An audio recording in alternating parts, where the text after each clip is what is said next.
Okay, it looks like we're going live already, and I'm starting up. I just had to take a piss and see what the hell else is going on here. I've got some emails, maybe of people who want to get on here. Let's see now. Okay, I don't know. Well, what I'm going to do is I'm going to invite someone on and see if he joins us. And let's see now. That's not the place to go. I'm a little bit what you would call tech backwards. And so I'm going to, let's see now. Let's see if I can get somebody on here and try and work this out.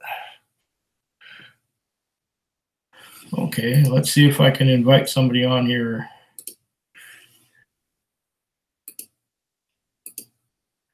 Yeah, this is not working too good. I don't know what the hell to do.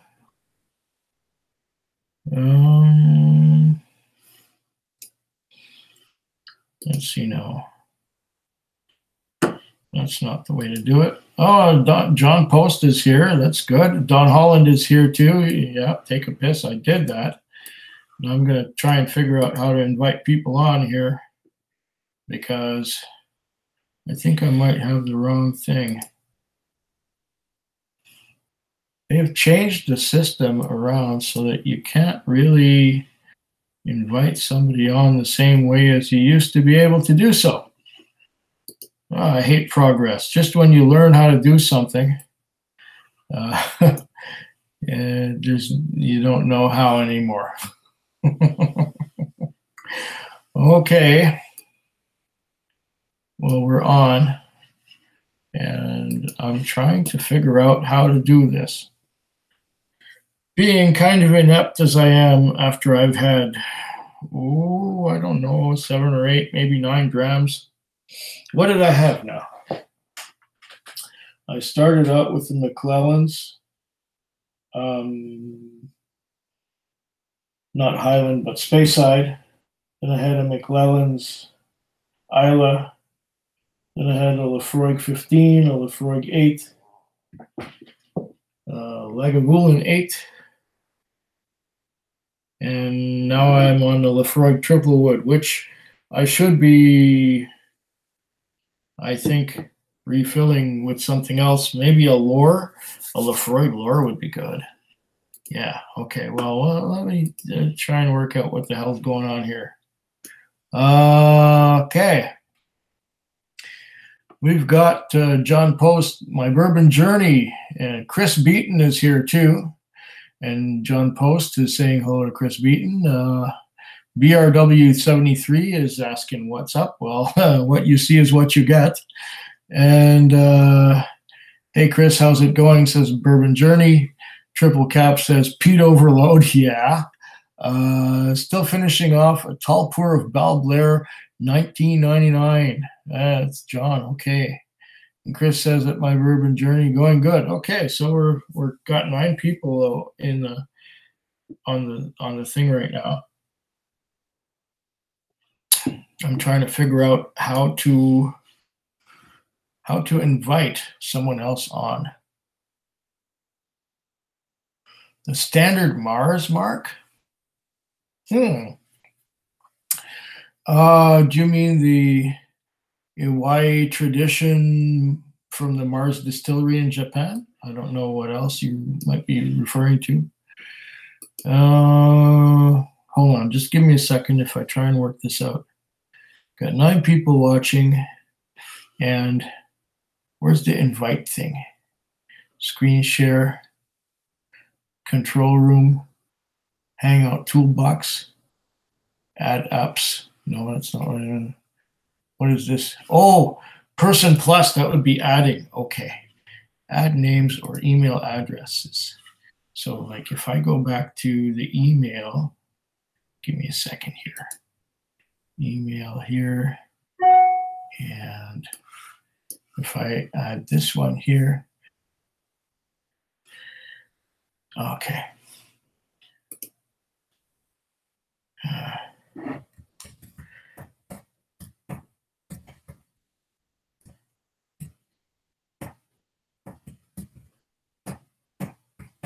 It's getting easier. Okay. And invite. Let's see if he bites. Let's see if he goes for it. We're inviting Rob, Whiskey in the 6, to come on and see if he comes on. Let's see, where am I? Okay, I'm right here. And where are the comments? Let me find the comments. Comments are, that's not where the comments are. Good gosh. No, don't save that. And where is my thing? Here. Okay, is that it? Oh, I think that's it. Okay, here we are. We're back. Okay. Oh, I've already lost a few. Here we going good. Okay, Jonathan Bean retracted a message. Hey, Quig, what's your take on Standard Maker's Mark? It's all right. I like it. It's nice. Autocorrect fucks me over too, says Jonathan Bean. And Chris Beaton says, haven't had any Lefroy. Only Pete's I tried are Bruichladdich Scottish, Kalila 12 and Lag 16. Think I could handle the Freud? Oh yeah, you could.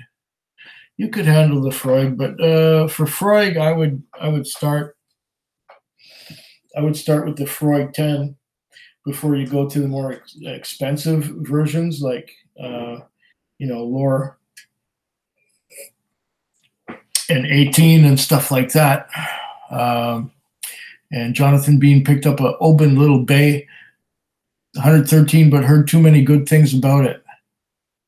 I find that the Little Bay from Oban requires some time to open up. It feels really constrained. It tastes really constrained at the beginning. I don't get much out of it until it's been sitting for 3 months in an open bottle. Then it gets good. What I should pour now is maybe some of this Lore, since I'm on a real Lefroy kick tonight. Maybe I should retitle this video Lefroy, call it Lefroy something. Ugh. Okay. And Triple Cap says to go for it.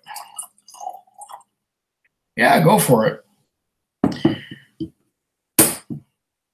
If you enjoyed the Lag 16 and you enjoyed the Kalila, Lefroy is just a step stronger.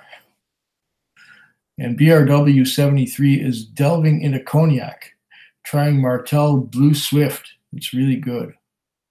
Cognac is something that I haven't really gotten into yet. I've tasted a couple, but I haven't really gotten into it like I have into whiskey.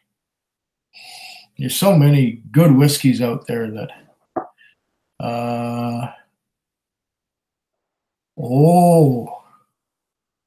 and Jonathan's saying, I wonder how the Little Bay compares to the distillers. I'd have to think back in my old memory banks to get that straight. I know that I love the distillers. The distillers is richer and stronger and thicker than the Little Bay, but I'd have to have the two side by side to really do a good comparison. And Chris Beaton says, okay, at Triple Cap, which one first out of them? Lore or quarter cask? Says Triple Cap. I got the Lore here. I don't have any quarter cask, but there's not much left of this Lore. Anyway, I've got some Lore. Let's see now. Hillbilly Wine is here. Hello, Quig, Monster, and crew. Hi. Nice to have you join us. And Chris Beaton will do at Triple Cap. Okay. Whiskey Throttle says, is your wall leaning? Well, let's have a look and see. Yeah, it might be half a degree off plum, but you know, that's not a big deal. Okay, the 10 it is at Foodquig, thanks. Well, yeah, the 10 is good. It's a good way to start. It'll cost you less than most of the others. And careful with the 10, says Triple Cap. I think it is awful. Yeah. Quarter cask it is. Okay, don't, don't ask us because we don't know shit. Ton of great whiskeys out there. No kidding, my bourbon journey. There's a lot of good stuff out there. Cosmic Malt. We got 15 people watching. Can't believe it. On a Sunday night. Cosmic Malt says, good evening all. Hope you're keeping well. Having a nip of Napo Castle 12 at the moment. That's nice whiskey. I've had that before, and I enjoyed it quite a bit. Bourbon Journey said, Cosmic Malt, how's it going? Okay. And Triple Cap is greeting Chris Beaton. Cosmic Malt says, low-key Sunday vibes here in Montreal. Well, low-key Sunday vibes here too. I'm just on because Whiskey Church was on before. And I'm kind of doing an after show. I should actually be catching up on watching videos now instead of doing this live thing, but I'm a sucker for doing live things because they're so much fun, so I'm here.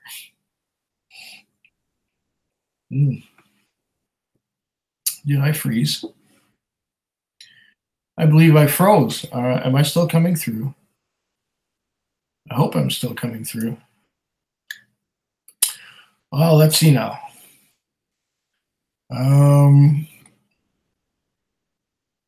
Leaning Tower of Canada.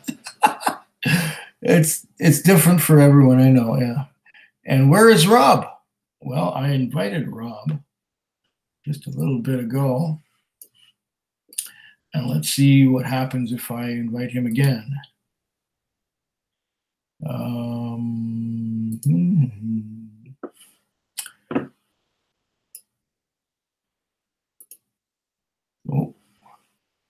that would be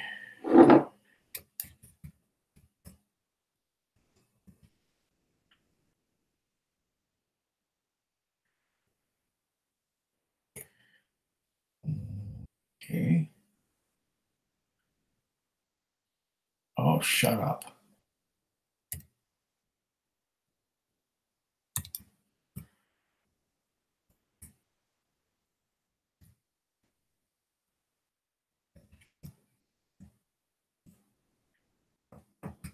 Gmail.com. Okay, let's see if we can get him to come on again. We invite him. Okay, invitation posted. So, Whiskey in the Six will come on if and when he decides to come on. If not, that's okay too. Maybe he's doing a live thing right now as well. I don't know. Okay. What's happening here? Where is Rob? Yeah, well, I invited him twice, so let's see. Chris Beaton says, don't you work tomorrow? Yeah, I do, but I work tomorrow night. So I don't work in 11 hours. I work in 22 and a half hours from now. I'll be going to work. So not a problem. And Whiskey Throttle says, you are. Nope, lol, family day. Yeah, I know it's family day, but our family day in British Columbia was last week on Monday. Don't ask me why. I don't know how this works. But apparently next year they're going to make British Columbia's family day the same family day as the rest of the country. When I was growing up, there was no such thing as family day. I don't understand what family day is really. Well, seeing as I live alone, I don't have any children or dependents or anything like that. Family day means squat to me. In fact, all holidays mean squat to me because I work the same 5 nights a week in a taxi, no matter what holidays are going on. And somebody says I'm good. Well, thank you very much, my bourbon journey. John Post says, yes, I can see and hear you. Good. Okay, it's working.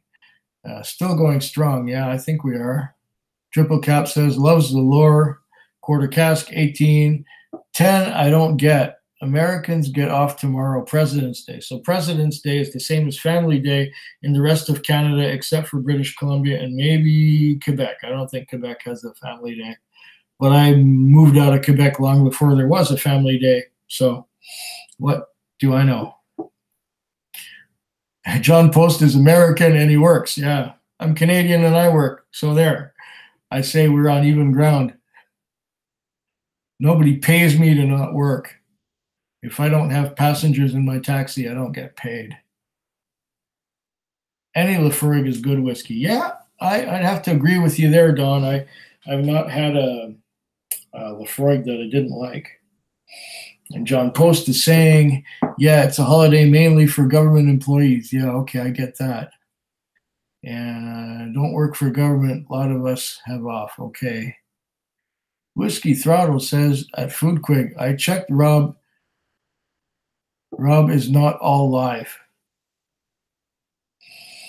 Well, he's not live. Oh, well, I invited him. And if he doesn't go for his invitation, well, that's okay. I mean, if he doesn't feel like slumming it with people who drink cheap whiskey like me, that's okay. But, you know, that's whiskey talking too, because just about every time he reviews a whiskey, it's something I cannot afford. The Whiskey Tuber says, hi, Quig, enjoying the Hyde, 10-year-old. Next, onto the yellow spot, feeling the Irish tonight. Oh, can't beat the look of the Irish. Oh, I have a bottle of yellow spot, but I haven't opened it yet. I've never tried the Hyde. I've never seen the Hyde. We're your family, Quig. Well, thank you very much, Hillbilly. It's great to have you in my family. Triple Cap says, Quig, how is that lore? It's just as good as every other lore I've had. It's wonderful. It's wonderful. It's quite a bit sweeter and more complex than the triple wood that I had just before it. Yeah, it's beautiful stuff. Really beautiful stuff. And Peter White saying, hey, Quig. So Peter White has joined us too. Cosmic Malt is saying, no family day here. While I'm sipping Irish, quick question for you all. How are Teeling products?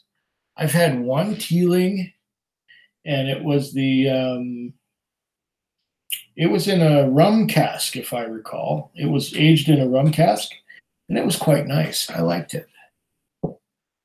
And John Post says to Triple Cap, awesome. Teeling is good Irish, says Don Holland, and no on life, says Whiskey Throttle. Okay. He's sleeping. Oh, in the 6 is sleeping. Okay. Triple Cap says, anybody had Teeling 21? No, I'm sorry, I haven't done that. And Whiskey Throttle says, I will slum. Okay, well, you're slumming in my little slum right here. It's working out because I can't afford to live in anything but a slum in this town. But as far as slums go, this is not too bad. It's affordable, right? That's what's important. I always manage to find affordable housing rather than housing that will cost me more than what I can afford. And Victoria has become an expensive place to live.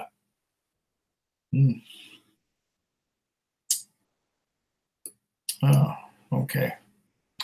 So let's see what else is going on here. Cosmic Malt says to Don Holland, small batch, single grain, or single malt. Oh, I don't know what we're talking. Oh, we're talking about Teeling. Okay.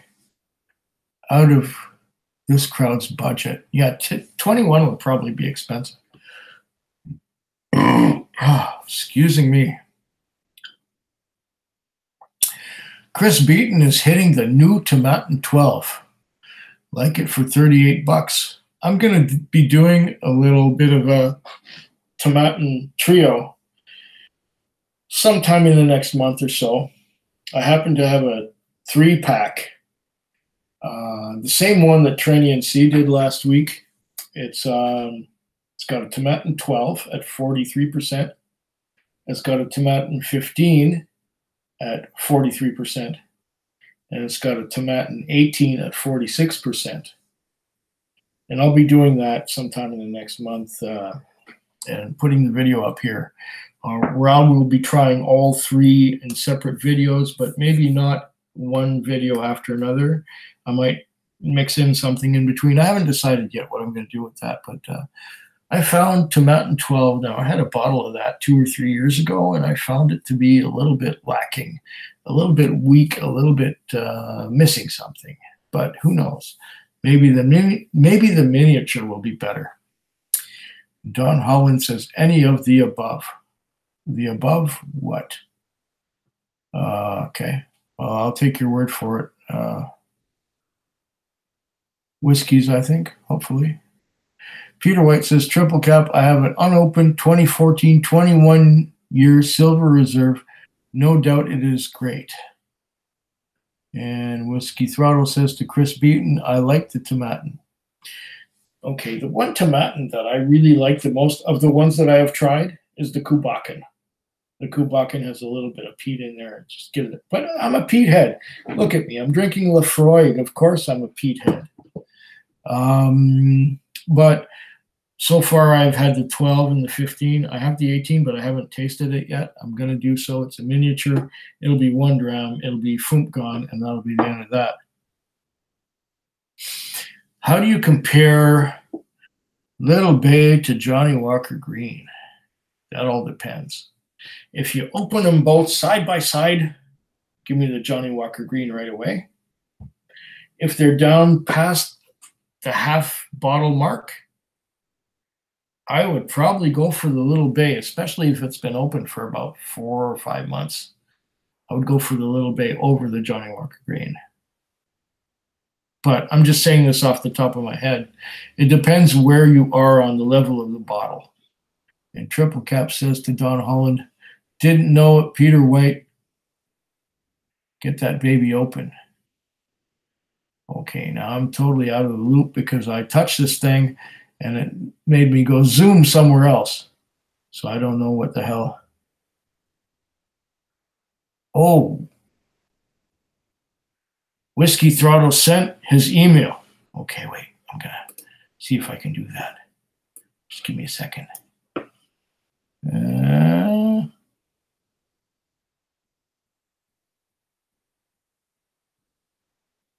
Really? Sent me your email. Okay, I'm looking for it. I'm looking. Oh, that would probably be in Food Quig. Okay.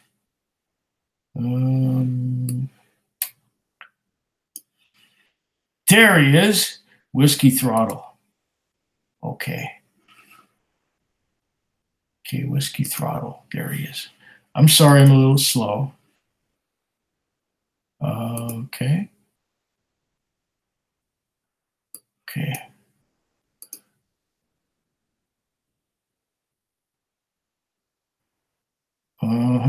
Okay, just a second now.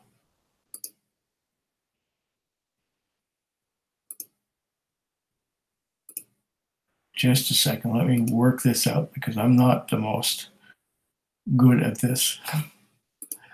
Okay. Let's put a D there.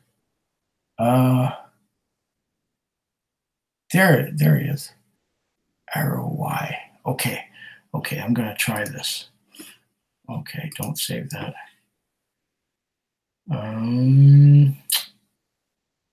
Just give me a second. I will find out where to go to find Whiskey Throttle. Give me a moment. Just give me a moment. And I have to go to the other page and find the add person and that. I think it's gmail.com. And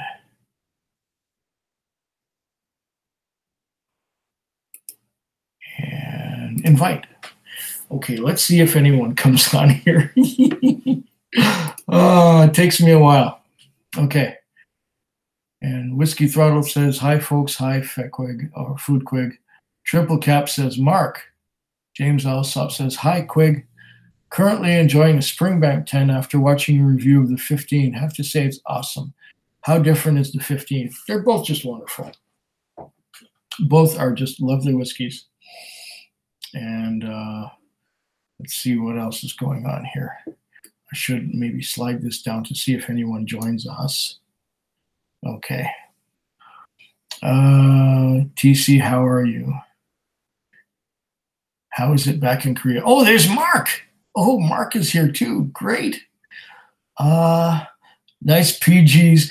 Okay, I saw that you did a live stream there, Mark, with PJs, and that was going at the same time as the dummies, and I missed both of you because I was all those hours ago. I think it was 7 or 8 hours ago. I was doing something else.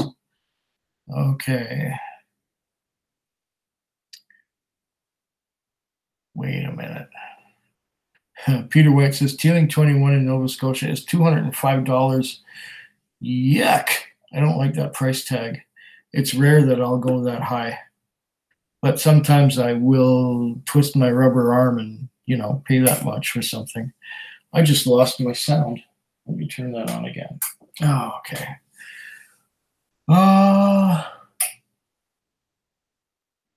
And Triple Cap says to James, I think you should try the 15. Nice step up. John Post says, love to Springbank 15, more sherry. Does Oban Distillers Edition have to open up like Little Bay too? And I don't think it takes as long. I had the Oban Distillers. The first time I tried it, it was nothing special, but a week later I came back to it and it was just right on. It was spot on. So it doesn't take as long to open up, I don't think. And Throttle says, cheers, man. Be glad I didn't pop a tit. Okay. Wait a sec. I think I missed something.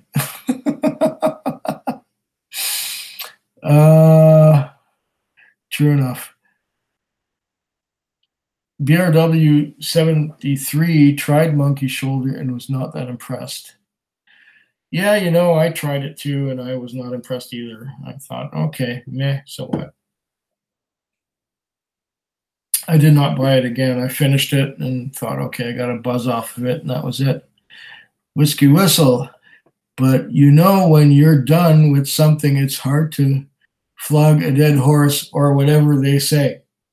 Yes, I agree with you on that. And Whiskey Whistle, Whiskey Throttle says to Whiskey Whistle, we have seen worse. Whiskey Throttle says, should I go live with Food Quig? I am nervous. Well, yeah. You know what? You can think about that while I go take a piss, because I got to take a piss and I got to get some more water because my water glass is empty. I will be back soon. If you come on, entertain people.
Okay. I'm getting back to it and back to the whole thing here. And let's see. Let's see here. Whiskey Throttle says he's nervous. Well, you've been on with Swami. Come on, I'm a pussycat compared to Swami. Whiskey Whistle says it's a young blended malt. I like its fruit, malt, leather, and Kinninvy effect, but it's not luxury. Good enough to sip, though, unless you must drink 12-year and up. And I think we're talking about the Oban Little Bay, something like that. Oh, no. Was that Monkey Shoulder? No, now you got me beat. Yeah, Monkey Shoulder. Okay. Something made a noise. Something made a noise here. It went ding on my phone in the other room. Now, what does that mean? We got 29 people watching. My goodness. Okay.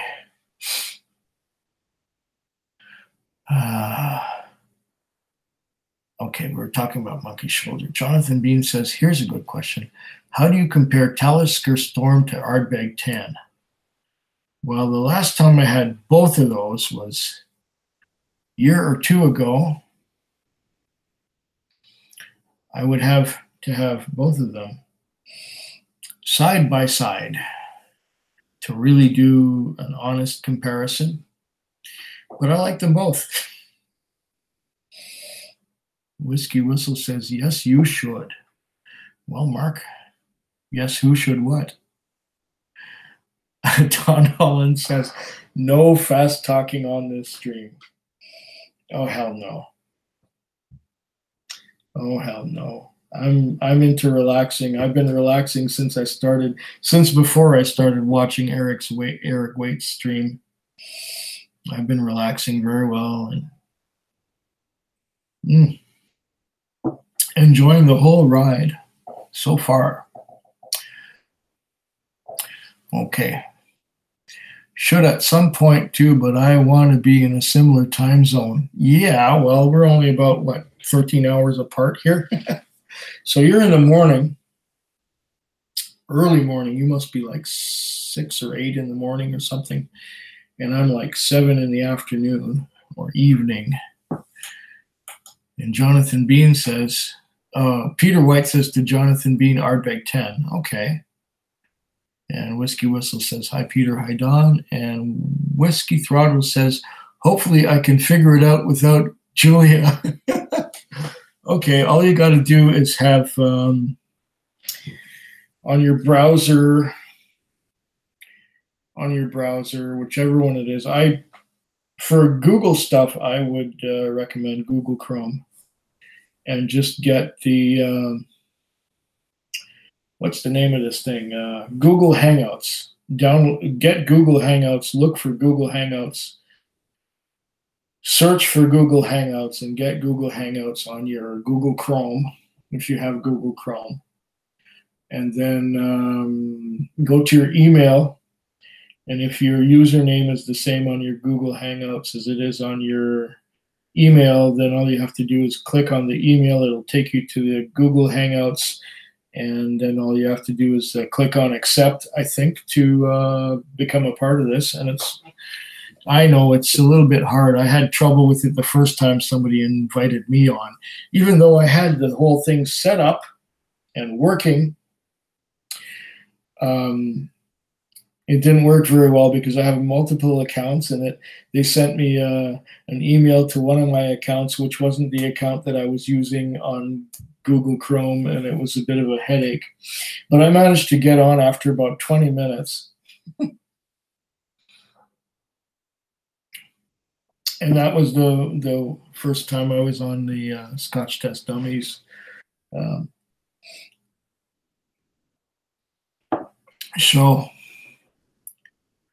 Okay. Keeping it real with some Crown. Hey, there's Sneerson. Which Crown are you drinking there? Is it the Crown Black or just the regular Crown or the CRNHR? Good to have you with us tonight. Don Holland says Ardbeg 10 rocks. And Peter White says, hey to Mark. And Whiskey Whistle agrees to something. I forget what. Don Holland says, hi, Mark and Rocky. How's Rocky doing, by the way? Whiskey Whistle says, hey, forgot about him earlier. I meant to call him and have him on during my live stream. Okay. Where are we at? Shit. I touched this thing and away it went again. Oh, shit. I hate when this happens. Okay, there. I think I found the spot again. Forgot about him earlier. I meant to call him and. Okay. Don Holland says to Sneerson, hello, friend. And James Alsop is saying to Triple Cap, thanks. Looking forward to getting a bottle, actually visiting the distillery this August. Fabulous. Sneerson says to Don Holland, you demand. And Whiskey Scout. Oh, Whiskey Scout, he's here too. Rob, good to have you with us. And Peter White saying, not getting it cheaper anywhere else. James, which bottle? Missed that. Did you make it to Alta for some good finds? Oh, I didn't make it to Alberta yet. We've got 25 people watching. I don't have time to drive all the way to Alberta right now. I think it cost me just about the same to go to local liquor stores and find things. I just picked up a couple of Jamesons. One was the Cooper's Crows, and one was it's not the Blender's Dog, but it was the Distiller's Safe. Now, these things were selling for $119 in stores around Victoria.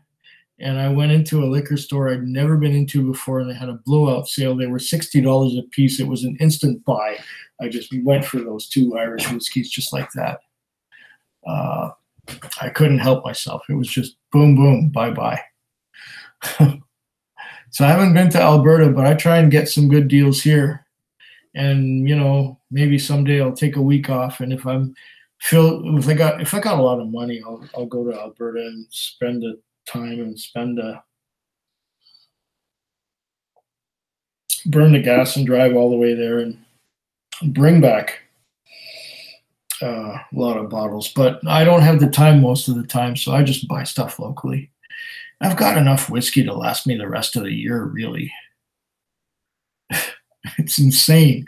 I planned only to buy one bottle last week, but I ended up buying 4. Just the way it goes.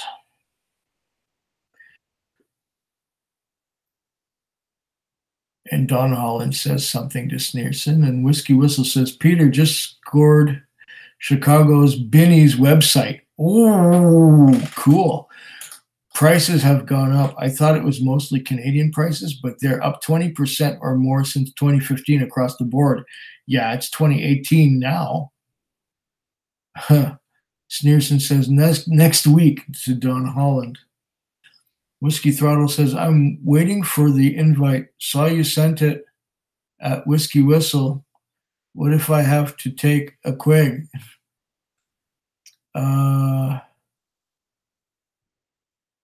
Wait a minute. Did I send it to Whiskey Whistle or did I send it to Whiskey Throttle? Ooh, good question. Well, I think I sent it to you, Throttle. Hold on. Let me have a look. Whiskey Throttle, yeah. Okay.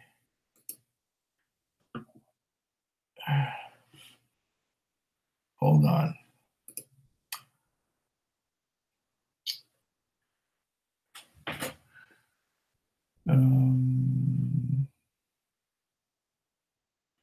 Here we are. Oh, that's why it didn't work.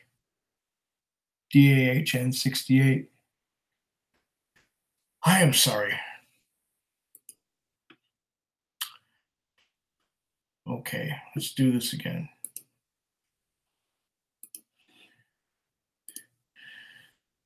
Okay, DAHN 68 at. See if this works. Okay, another invitation goes out. I'm sorry. I've had a few to drink. Yeah, technical stuff just doesn't work for me. Remember when they had a thing called DOS? I could never figure out DOS. I would always misspell things and put the wrong things in there, and it wouldn't work properly. So I just sent the invite out again. There you go.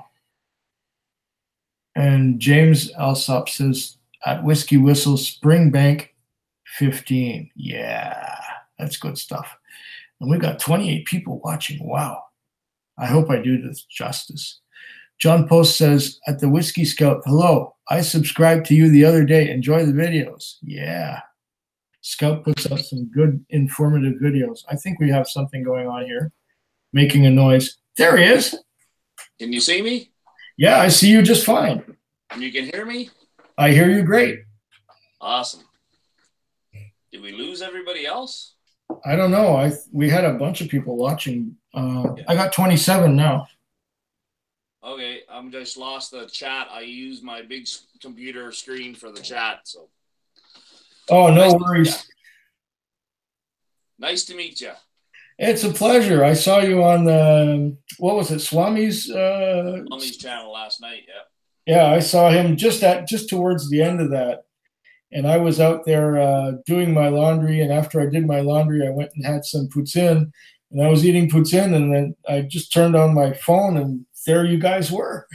I made that comment that you were eating poutine in BC. Yeah, so. And the guy who started that restaurant up was a boy from Point St. Charles back in Montreal. Oh, so okay. The stuff is authentic. I mean, squeaky cheese and everything. Does he buy it, make his own cheese, or buy it? Oh, he buys it, but he gets it shipped from back east. So.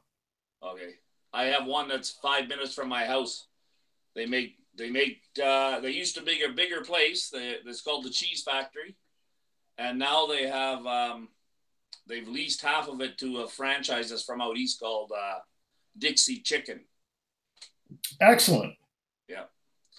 So, I gotta go and grab a Glencairn glass. I put them all out after yesterday's show, so I'm gonna grab a couple glasses. Oh, by all means, go for it.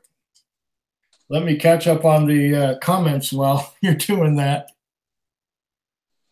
Okay, here we are.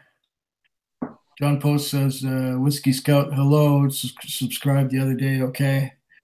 Do you think it might also just be how you expect the bands to taste, which is why it seems not as good as later when you get it open, or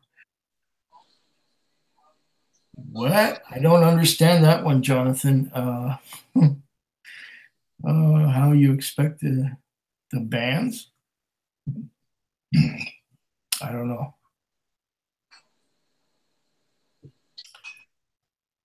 Cosmic Malt is trying to entertain. Good job. I'm so behind on the comments now. Next dram will be a Springbank 15. Good one, John. And Whiskey Scout says, I found an Aberlour of Bunad batch 38 for $69.98. $69.99. Need to go back and get it. Ryan Summers says, hello, everyone. And Sneerson says hi to Ryan. Okay, I'm going to get back to you here. Since it sounds like you're back. I am back. I don't know what bottles to grab, so I grabbed a bunch. I had a Flaming Heart. I don't know where it went. No, that's one that I've never tried. It is you'll like it. You're a peat monster. You'll like it. Oh, good. You know what? Since I'm talking to the Quig, I think I'll have a Crown Royal limited edition. That's another one I haven't tried. And this one was given to me by Davin de Kergamo. No kidding. At the he was here for our literary festival with his new book. And I didn't want to carry them all back on the plane. I read that book. It was sent to me by Sneerson, actually. Oh, that's good. Which one? The original one? Well, it's I happen to have the thing right here. And it's that's the second one. Revised and Updated Canadian Whiskey New portable expert. That is it. That's the one. Yeah. And Sneerson was so kind to send this thing to me. I learned quite a bit from it. Sneerson's a pretty nice guy. I see him in the comments quite often.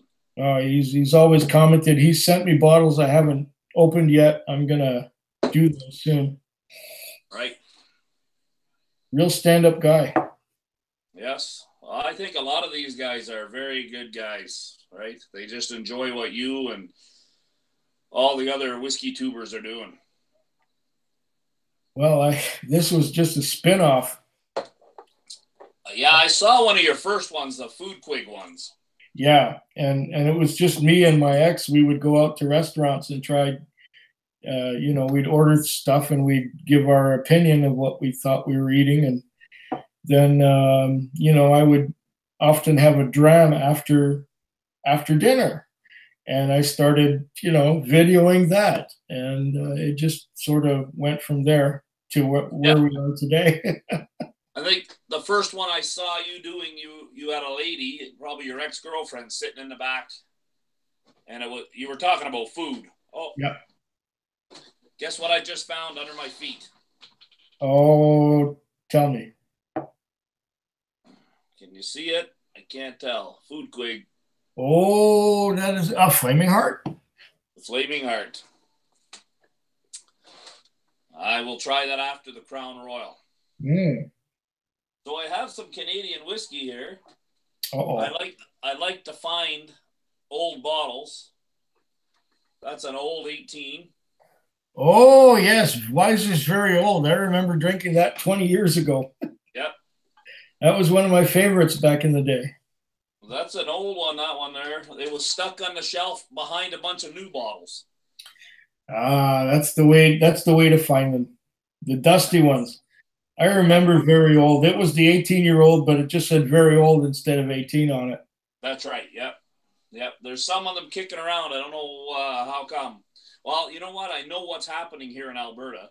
Okay. The warehouse, the Liquor Connect, what first in is sometimes last out. Okay.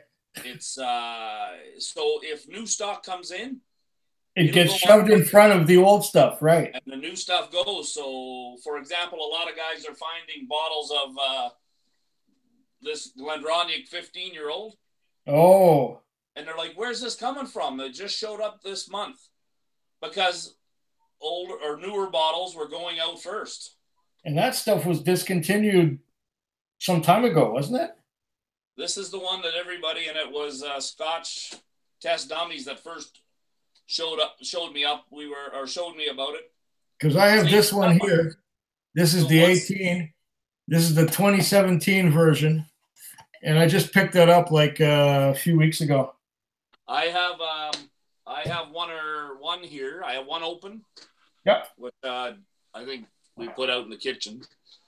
That's 15, I believe. So I was told that it's older. Okay, I've never seen the 15. I've never found it here, but I've been finding a few things here and there and getting what I can and tasting what I can and just going about the thing the way I can. That's all we can do. That's all I do, really. Exactly right. But you guys in Alberta, you pay a lot less than we do here in BC. Well, yeah, but the prices are going up. But if our prices are going up, that probably means they're going up everywhere. Of course they are. Yeah. So unless you get those dusty old bottles that still have the price code based on what they were 6 years ago when the bottle first came into the place. And the bottle got shoved to the back of the shelf, and now it's out in the front because the newer stuff was sold out before it, and so on and so on. It's really funny that here sometimes you can get whiskeys and you try them once and you go, oh, wow, I'd love to get this again. And then for like a year, you can't find it anywhere on the shelf, yet it was sitting in a warehouse somewhere for that whole time. And now it comes out on the shelf again because somebody rediscovered it and decided to put it out, especially in the government stores. It's terrible. Yeah, the bigger the store, the easier it is for them to lose it. Exactly. So, I mean, over here, I have 2 bottles of old releases of Glen Farkless. So these are probably, I'd say now, 12 years old in the tall, skinny bottles. Oh, that is ancient. I've never seen those. And if you put this bottle next to one of the new bottles, these are way darker in color. Okay.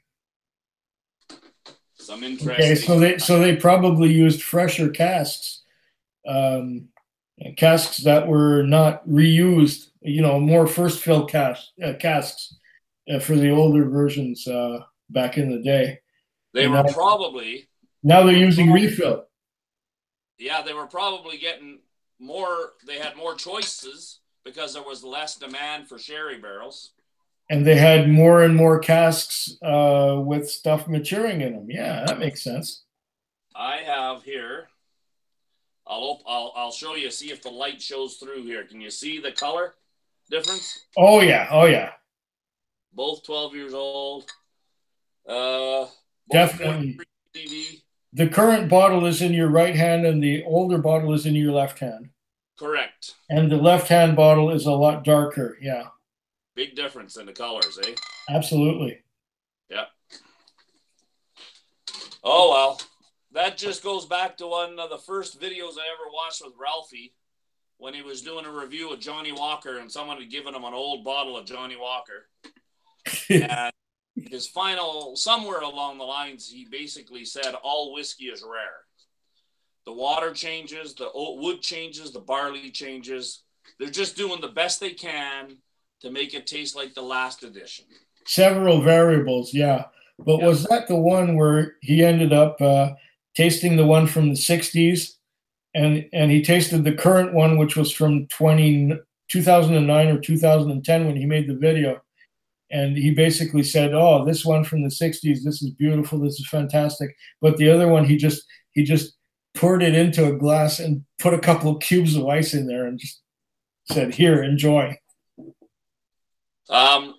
Whiskey in the Six is on right now, and he says I better start my own channel. I just told him he was too late. Oh, I invited him earlier. He hasn't shown up. He probably had to take care of a baby or something. Oh, I understand, yeah. Well, I did send him the invite. Twice, I saw you. I'm your witness. You saw it twice. Okay, good. Yep. And I thought one of those 2 times I thought I was inviting you, so I don't know what the hell I was doing, but it doesn't matter. I am a few drams in right now at the moment, and looks like I got to find something else to drink because I want to save a little bit of this lore for some other time in the future. That lore is pretty expensive, isn't it? Not cheap. About $200 here. I was looking at a bottle. It isn't that cheap, no.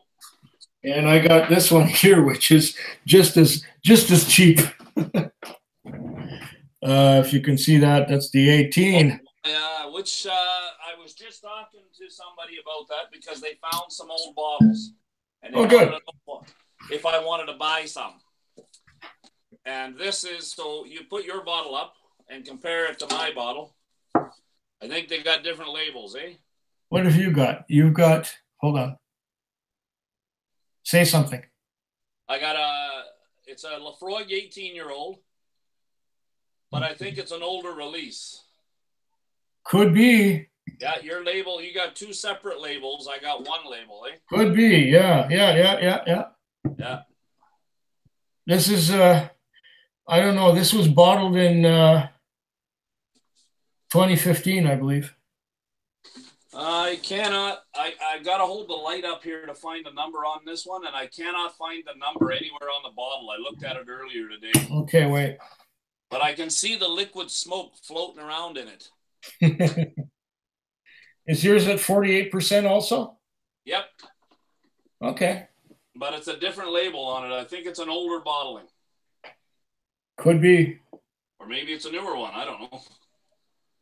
Oh, I just found the number. Man, they don't make it easy to find. Nope. I can't tell what date on there. I think it says 13.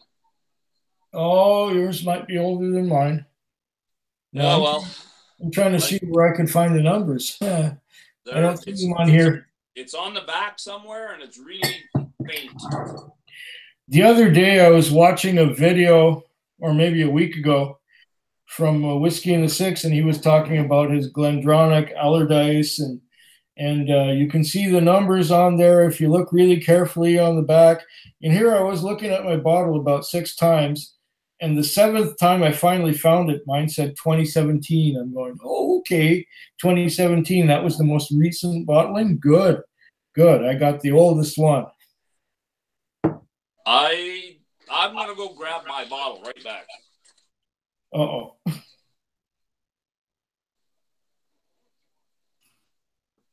Everyone who's been commenting, I'm sorry, I'm so far behind. I can't possibly keep up with you all because I'm too busy engaging in this conversation with. They seem to be talking to themselves quite well. I've been trying to watch when you're talking. I try to watch what they're saying, but great, because I have no idea what they're saying or what they're doing because I'm much too involved with what we're talking about. Well, I wouldn't even try to catch up. I just go right to the bottom. You got the little blue arrow. I don't even bother. Even when I'm just watching you guys and I'm trying to chat, you can't keep up sometimes. Let's see, what's it say at the end? I don't know. Sneerson says, just poured a local single malt rye, 100 bushels. Orange rind is so predominant. I wonder about additives. Super good nonetheless. And yeah, you're at the bottom. Yeah, I'm at the bottom. But all that stuff that happened before there's let's see if there's anything that says Food Quig on it.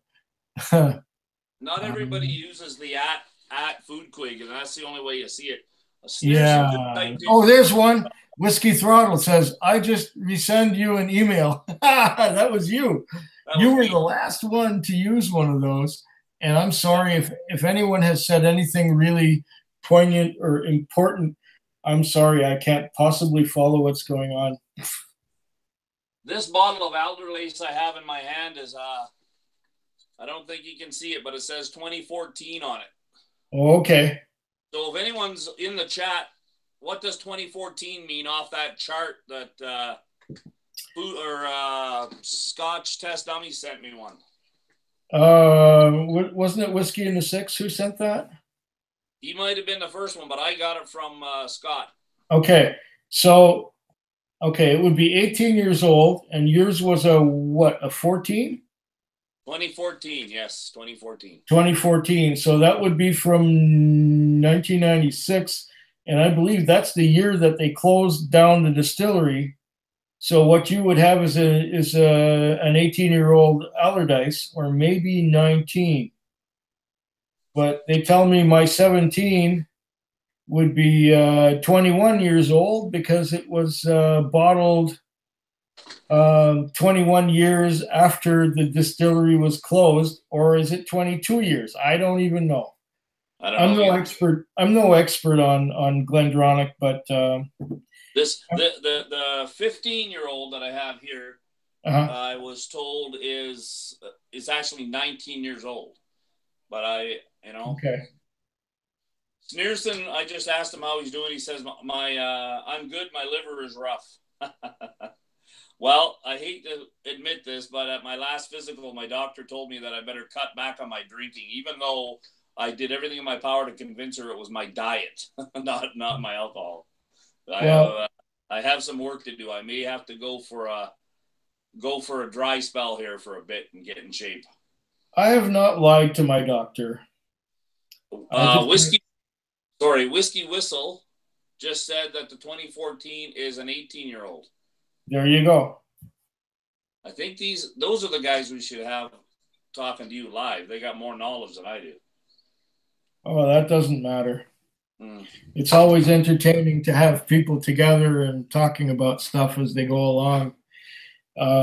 It would be nice to have other people on, but hey, this is probably the best live stream that I've had going with somebody else joining me. It's working. Thank you. It's working out very well. In fact, I've only had about 1 or 2 others before that. Most of the time, I just go solo. Yeah, that's fine too. You just do your thing, and if people want to watch, they watch. If they don't, they don't.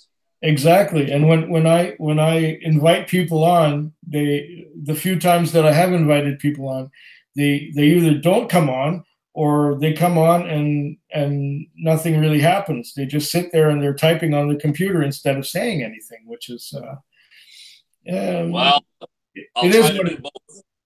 no, you're doing great. You're doing great. Mm. So I call myself Whiskey Throttle because I ride motorbikes, right? Okay. And hopefully I've never gone Whiskey Throttle. It's a term that dirt bikers use because if they get into a bad rut or heavy bumps, the only thing they really have to hold on to is their handlebars. And of course, the throttle's on one of the handlebars. So you're just giving more and you're going all over. Just do it. But there are two things that I all kind of simultaneously started doing. I started riding motorbikes longer than whiskey, right? And I'm not married. I don't have any kids. So the spare room gets full. And just like I said on the last show, see that back wall? Oh, cripes.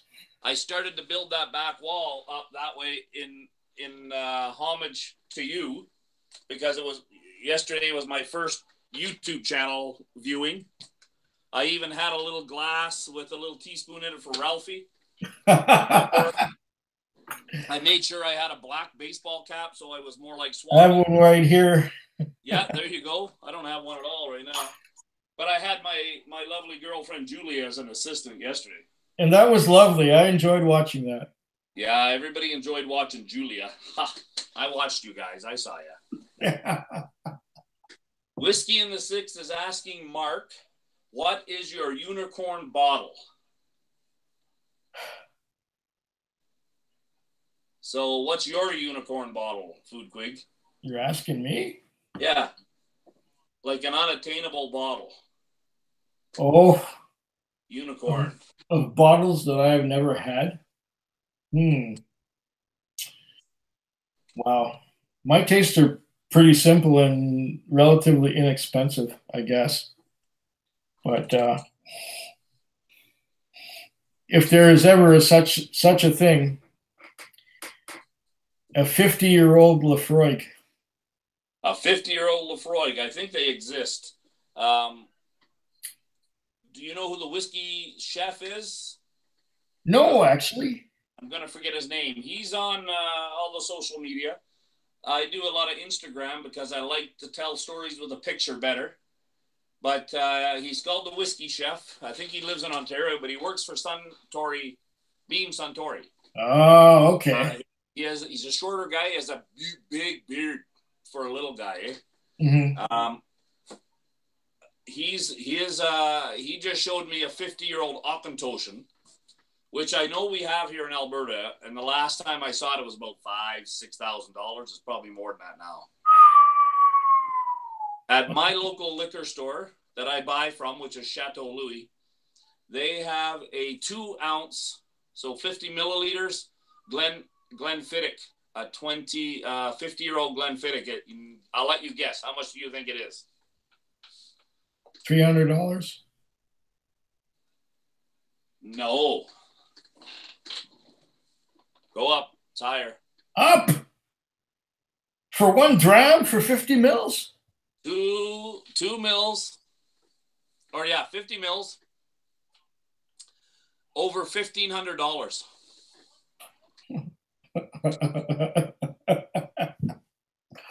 No, that is totally ridiculous. On what I make, that ain't gonna happen. Well, you're gonna have to get your own taxi fleet. Well, there's a such thing as quantity or quality, but I prefer quantity and quality. And if the quality is so high that I can't get much quantity, what's the point? I appreciate what you're saying. Yep. I need to get me another glass of water because this one's gone dry. Holy mother. Okay, what do you want me to do? Keep them entertained? Keep them entertained. Yeah, take a look at what they've said on the comments because I haven't had a look in a while. Well, Malton in Montreal just came on, and I told him he created a monster. He's being the first guy that invited me on. So the student becomes the master. No, I don't think I'm a master, but thanks there, Mark. So I'm trying to see what everyone's saying, but it's hard here. I'm not going to go to the back up to the top because we'll never ever catch up. Sometimes an age or a price of a whiskey doesn't matter, especially if some of the expensive stuff is shite. I agree with you, Mr. Ryan Summers. I've never spent more than $110 on a bottle, so anything more than that is a unicorn bottle. Well, that's not too bad. Yes, Chris, I know a lot of people like that room. Maybe I should put curtains up or blind everybody so they can't see what's going on. I don't care. It's the same as the room as Food Quig's wall in the back. That's all. I just put my stuff on shelves. My house is probably not as sturdy as his. Food Quig, BRW73 says, I wear those adult diapers. No need to move them then. Oh, yes. Well, malted pre-bedtime drams, Chilray styles, cosmic malt. So I'm almost done my Crown Royal. I have a bottle of Julia's 21-year-old. If anybody knows the story on that, I was doing my live Instagram, and a guy named Lloyd Fink, or Getting Weird with the Beard, talked me into opening up a bottle of 21-year-old Glenfarclas with Julia. And, oh, where did she put it? A bottle, or my box of Glenfarclas Fudge. Fudge? Oh, that must be nice. It's pretty good. I didn't want to open it. Now I have to save some. I've never seen that anywhere. Julia wants the sample sent. I got to send samples to some of these guys now because Julia said I would. They've got Glenfarclas marmalade made with their 10-year-old. Wow. Not bad stuff. I shouldn't say I know. The other day, Julia opened we were at a whiskey tasting with a group called the Whiskey Bells. It was a fundraiser for E4C Alberta, which is a nonprofit organization for eliminating food and hunger and so on, right? It's not related to E150A or anything like that, is it? No. No food color. They raised about almost $2,000, I think. And they had a little draw there for a basket, and it was all Glenfarclas. It had some chocolate in it that was local made. She got a 12-year-old Glenfarclas, a bar mat, a Glenfarclas bar mat, and Glenfarclas 10-year-old mustard. We've had some fun. I finally got her to share the chocolate with me. That's nice. No, she gets lots of the whiskey and stuff if she wants. Now they're talking about kickboxing. They were talking about what do they have going on there on whatchamacallit show? They were talking about who's got what for black belts. Oh, yeah.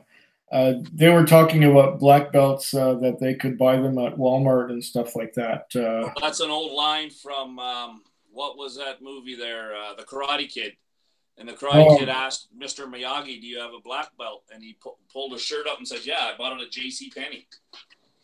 You see, that was one of those movies that I've never seen for some reason.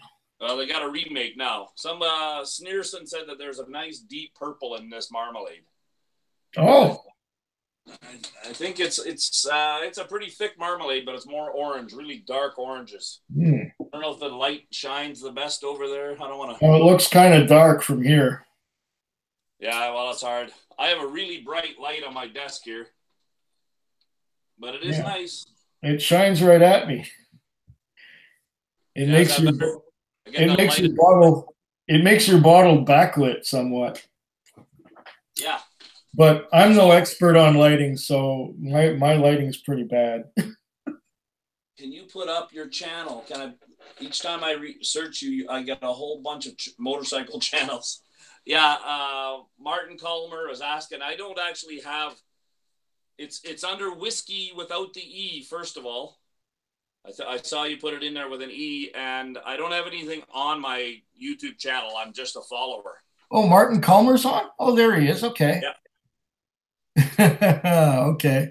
And Sneerson said something about Karate Kid, BRW 73, Japanese whiskey on the shelf. Yeah, okay. I have Japanese whiskey right here. I got some too, but it's on the floor and it's under the coffee table, and I don't feel like digging it out right now. Well, I'll show you the one they're looking at behind me there.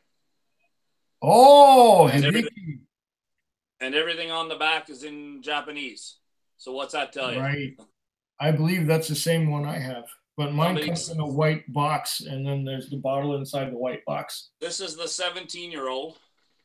Oh. And it comes in a purple box, this one. Oh, mine is non-age statement, so I can't find that stuff here. No, we can't find it here either. That's why this is in all Japanese. A friend of mine who lives in BC, his wife is Japanese and brought it back for me. From Japan. Oh, way to go. Way to go. Congratulations. Well, you know what? You want Send me a sample. I'll show you something else my friend brought me back. Well, if I open it up, I probably would. There's my... That's rather tiny, whatever it is. It's a Glengoyne 10-year-old my friends brought back from Scotland and Ireland on their honeymoon. Okay, so what is so special about this particular Glengoyne 10-year-old? It fits in the palm of my hand. That's all that's special about it. Okay. I don't think you could even actually get your tongue wet with that little tiny amount of alcohol. I didn't think so, because I'd had the Glengoyne 10 a few years ago, and it had gray and white stripes on the bottle, and now they come up with a new, or not on the bottle, but on the tube, and now the tube has this orange and white stripes, and it's quite. This is the tube I've got here, the 10-year-old I've got. Oh, that's a different one from the one I've noticed. Yeah, it's I think it's just a regular Glengoyne statement, right? Okay. But it could be an older release. I've got a lot of stuff here that I just forget about. I'm sure it's an older release, because the tube that I had a couple of years ago was white and gray stripes on it, and now they're orange and white stripes. And the orange and white, it just like jumps out at you. It's like, oh yeah, Glengoyne 10, yeah, oh, okay. Whiskey in the 6 says that's rather small. That's what she said. Yeah, I guess she's right.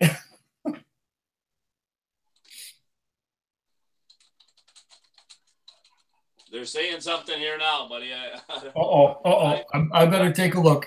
Mrs. Good. Whiskey Whistle says, time to see Black Panther with the missus. Good job at Food Quig. And Whiskey Throttle.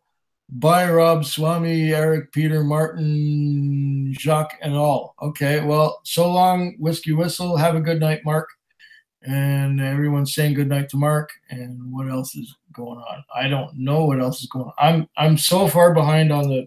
I'm not going to bother looking at the chat, because. Everyone's just saying goodbye to Whistle right now. Yeah. Yeah. Well, it was great having Mark with us for a while. Look at this guy. You lend me that stupid thing for a second here. I got to put something on. A buddy of mine just came in the house here. Oh, okay. My podcast. I can't hear you. I want to wear that for a second. Oh. If it's not, it's all snotty inside, isn't it? It's pretty gross. Just come here.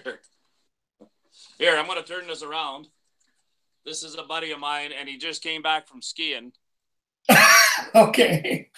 I'm pretty sure that beard is better than Rob's, but you can take his off. That's better than mine. Gosh. Man, that's something else. I have a buddy that went to New Zealand, and I got this bottle from. He gave me 2 bottles. One was a 10-year-old. It was called Double Wood. This one here, I got to take it out of the box. This one was 1988. Oh. I believe it is 23 years old. I don't know if anyone can read that there. Let's see. It's from the New Zealand Whiskey Company, they call themselves. 9911. Okay. And it's I can't remember now. I can't see with my glasses on. I'm getting old. It's 52.3% alcohol. It was at a barrel 72. Apparently, there was a closed distillery in New Zealand, and somebody bought it. And when they were going through there, they found a whole bunch of barrels that had just been sitting there full of whiskey. Cool. So they started bottling it. So I've got a few things. They were talking about unicorns, but they might be unicorns to other people. I don't know. So what else? What's your oldest that you've ever had? You were saying a 50-year-old is what you'd like to get. Oh, I believe it was a 33-year-old Bowmore that was sent to me by someone in Manitoba. Yeah, Manitoba. It was just a little sample, and it was a 33-year-old Bowmore. I think that's the oldest I've ever had. Rob is going to bed. Oh, good night, Rob. Pleasant dreams and so on. I just told him that you said have a sweet sleep. Perfect. Perfect. Yes. I have the oldest one I have. Should I show you? Oh, okay. Tease me. Why don't you? You ever watch Drinking Caveman? The guy from Portland, Charles? Yeah, I seen him on with Sniff from Scotch and Sniff. Yeah, they're together, yeah. Yeah. They've never met each other in person, eh? They just do that live video. That's cool. We haven't met each other either. That's right. There's my oldest bottle. 47 years old. 47-year-old, single grain. Oh, it's a single grain. Okay. I have to shut up so I can see it again. Say something. Invergordon. Oh, Invergordon. Okay. I've never seen an Invergordon or an Inchimurin. I've never seen one of those here either, but I've heard about them. And Invergordon is typically just grain whiskey, right? Yeah, it's all single grain. I like the single grains quite a bit. I need to try more of those. In fact, I need to find more of those because I don't get many around here. I think you need to find somebody that needs a taxi ride to Alberta. Yes, I should get myself to Alberta sometime and stock up. One of these days when I'm feeling rich, I'll make the pilgrimage and hit. Martin Colmer just responded that Scotch and Sniff is in the DC area, which is true. Yes. I forget, he said today, I was watching a little Instagram live, and Charlie, he was on there and he said where he was from. So I should send you a sample of one of these. The Two Brewers. Have you tried any of that yet? Ah, yes. When I was at the Whiskey Festival just a month ago or so, I tried every expression that they had on the bench. I think that out of Canada, they are probably the best single malt guys going, other than maybe what's in Ontario. And I think that's my personal opinion. Okay. They never try to repeat an expression. I think they've put out 8 releases now, and a 9th one's on its way. The 8th just came out last week, and they have different categories. They have you know this. Yes, I've heard that they put out a release and that's it. That's all. They don't try to put it out again. They put it out one time, and then they put out a different release, which is a totally different whiskey. And I've tried 3 or 4 different expressions at the Whiskey Festival about a month ago. Yeah. And the only thing that's keeping me away from buying them is at the price. Well, they're not too bad. How much are they? Around here, they're about $120 a bottle. Yeah, we're about $20 less than you. They're 90, around 95, 99. 90, 95. Yeah. Okay. So here they're 119 plus the taxes, and the taxes will be another $20. So we're talking about $135, $140 a bottle. So I'm going, Yeah. I don't know, maybe, and okay. It's the same as some of the ones that we're getting from the U.S., some of the new bourbons, because they're smaller distilleries and they're just trying to start out. I mean, a bourbon from Garrison Brothers up here is $140. I won't buy it, right? Right. It's a bourbon. And I stay away from those high-priced bourbons as well, typically. I mean, there's stuff from High West and there's stuff from the one in Seattle there, the one that makes the Gariana, and there's some stuff down in Oregon. And I look at the price tags on those and I go, no. I haven't tried any of those, but I love my High West. You ever had that one there? High West is up there in price too. In fact, maybe a little bit more than Two Brewers, at least here. Some of them are. All my bottles were a little less than that because I bought them before they actually opened up their own distillery. When they were still NDP, non-distillery product. There you go. Not that terrible NDP province of BC. And I get to say that just so if anyone from BC is online with you right now, I'm originally from British Columbia. That's okay. I'm originally from Montreal, so we're even. No wonder you and Swami get along. There you go. I think Swami is trying to say he's going to bed in French. Already? Him and his wife had their 12th anniversary yesterday. Oh, that's right. Yes, I saw that. OK, bonsoir, faut coucher. À bientôt, Swami. À prochaine. Salut, à bientôt, and so on. There you go. So you can tell I'm from Montreal just by what I said. So there you go. Well, I was born in British Columbia. You might know my brother if you're ever in Kamloops. He's a prison guard. In Kamloops? I've never been in prison in Kamloops, so I'm sorry to say I probably don't know. Oh, well. But when I was 5 years old, we moved to Nouveau-Brunswick, the only bilingual province in Canada. Eh?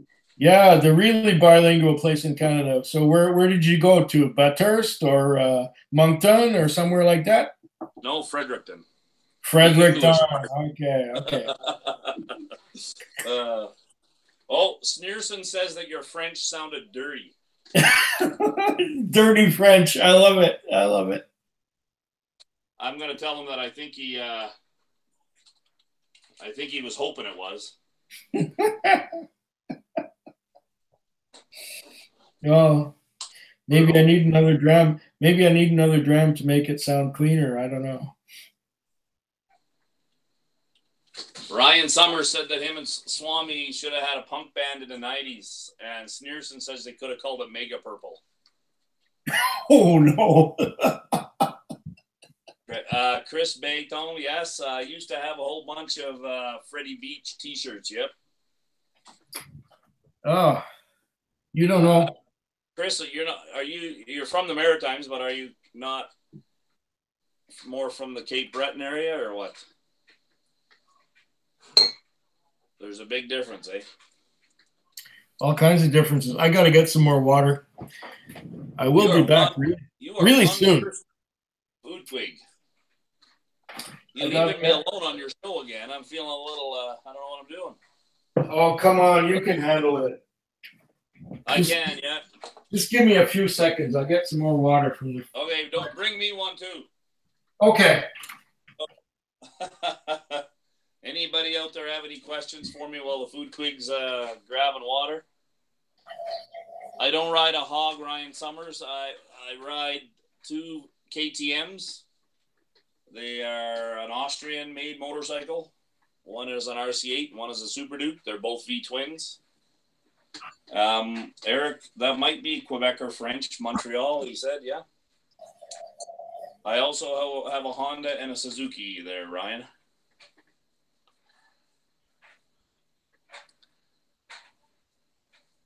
Food Quig is lying. He went to pee again. Yeah, maybe he did.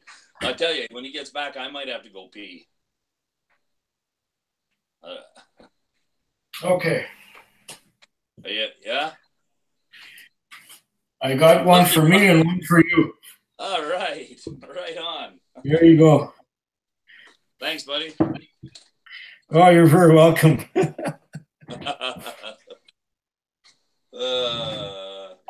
Eric says it's Quebec or French. Yes, it's Quebec or French. What else would it be? I don't know. I dated a girl that was from the Congo. She said she understood everybody in Canada the way they spoke French. She understood them, but she did not understand. She said it sounded weird because of the dialect. Yes. Yeah. Because she would have learned continental French, give or take, right? So it's a different language, pretty much. Ryan said the food quig has an enlarged prostate ? Well, to tell you the truth, now I know this will get kind of personal and stuff, but just a month ago, I was at the doctor's and he stuck his thumb up my ass and he said, your prostate's normal. Well, that's good. I mean, it's good to know. It's good to know. My liver, I don't want to know right now, really. Yeah, I know what she said about my liver, but she didn't. She says you don't need to have a prostate exam. And I went, okay, you're the doctor. Let me pour another dram. What should I get now? I don't know what you have. We're moving up in ABV here. Okay. Well, I had a Lafroig 18 at 48%. Now you're going into a laddie? Yeah, Port Charlotte 10, second edition. That's a laddie. That's 50%. That'll do.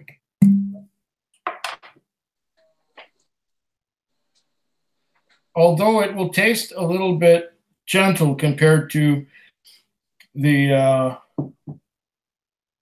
Freud. That's okay. Which one was it? If I missed, I was looking at the comments. Oh, that's okay.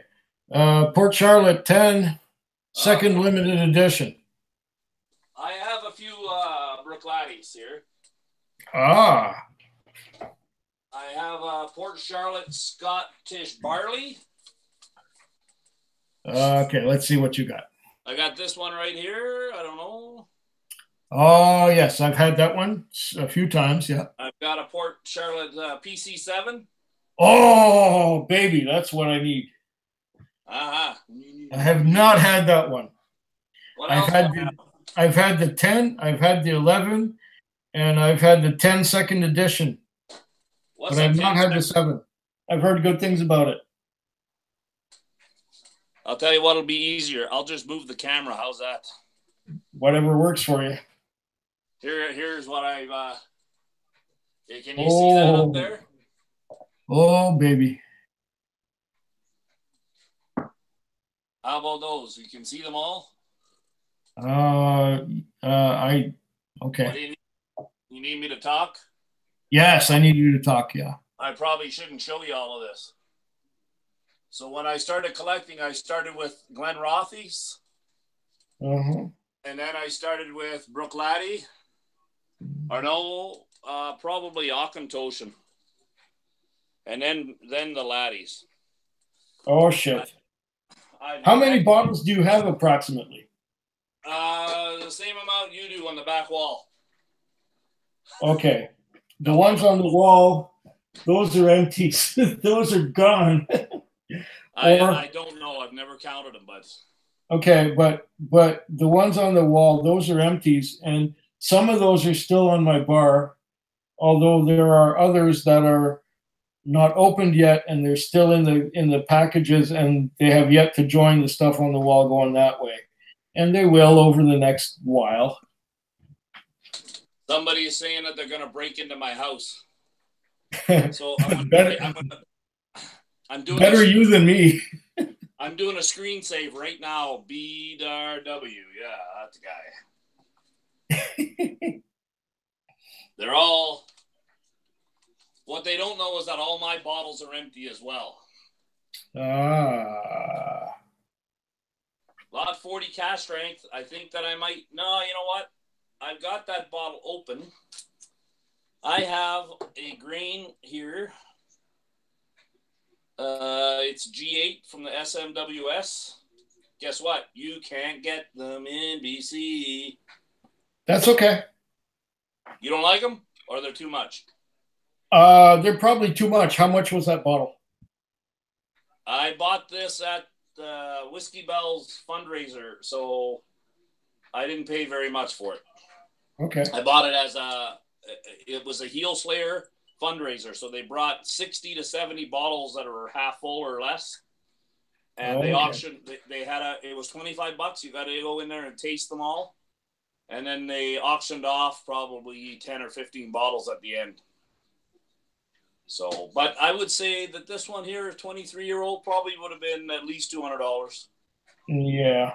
Right? It's 50. Man, I'm turning old. 59% ABV. Okay. Yeah. Somebody is saying, so you're telling me those bottles are full of piss? Yes, they're full of piss. DRW 73, they are. Full of expensive piss, yeah. Yep. I haven't joined their club because I wouldn't, to quote Groucho Marx, I wouldn't join a club that would have me in it.